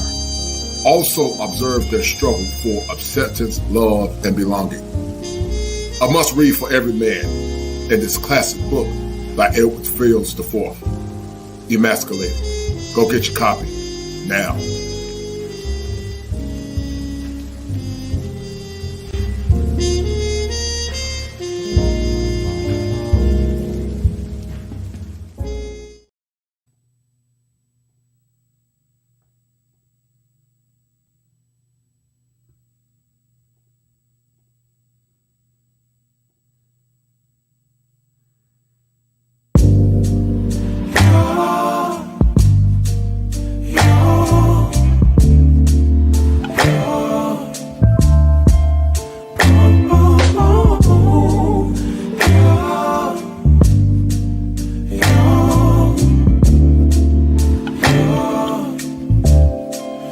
It's not my fault.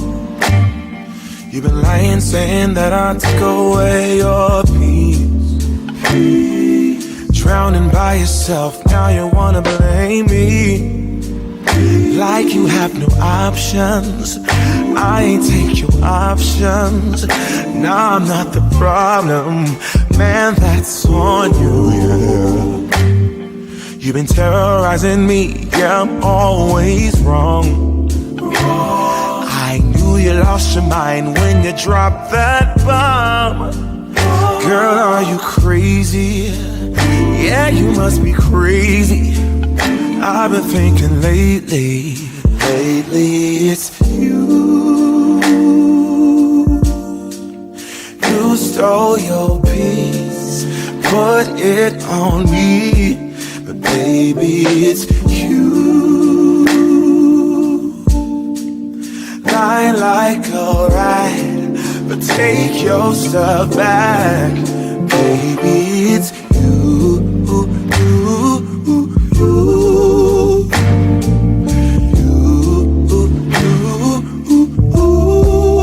Baby, it's you.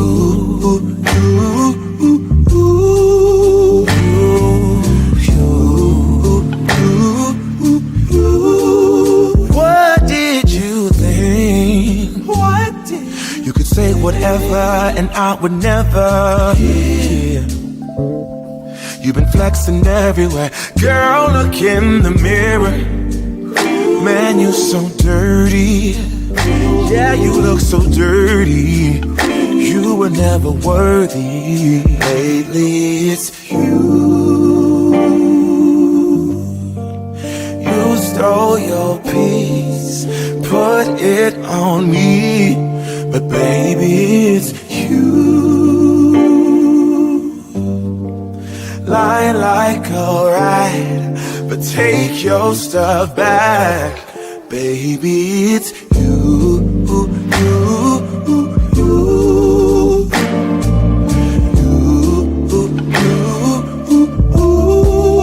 Baby, it's you.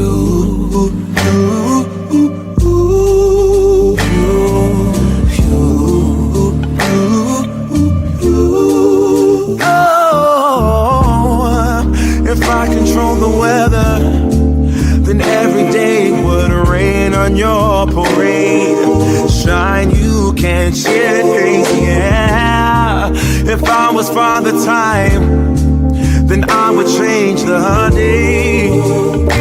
So I never saw your face. Please, what do I have to do to make you go? Oh, baby, it's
count me out.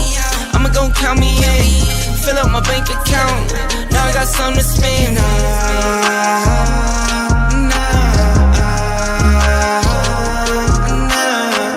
They tried to count me out. I'ma gon' count me in. Fill up my bank account. Now I got something to spend.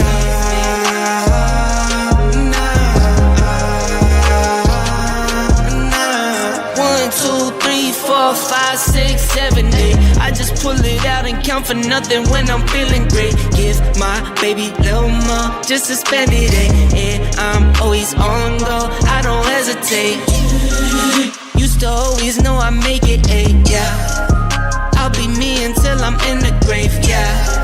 See my record, had to set it straight, yeah.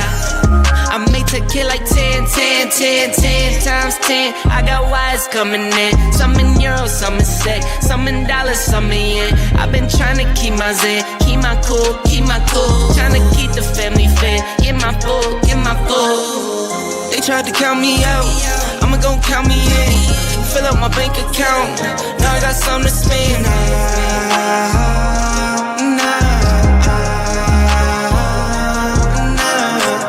They tried to count me out, I'ma gon' count me in. Fill up my bank account, now I got something to spend.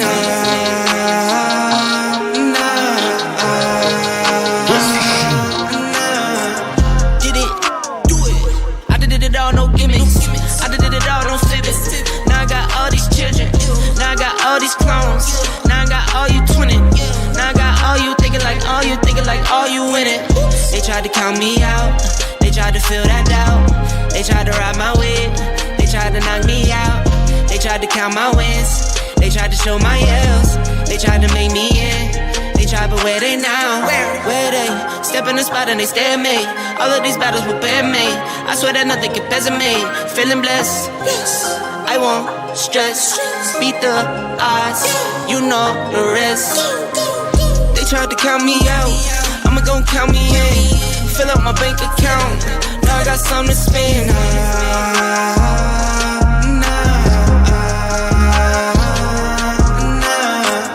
They tried to count me out, I'ma gon' count me in. Fill up my bank account,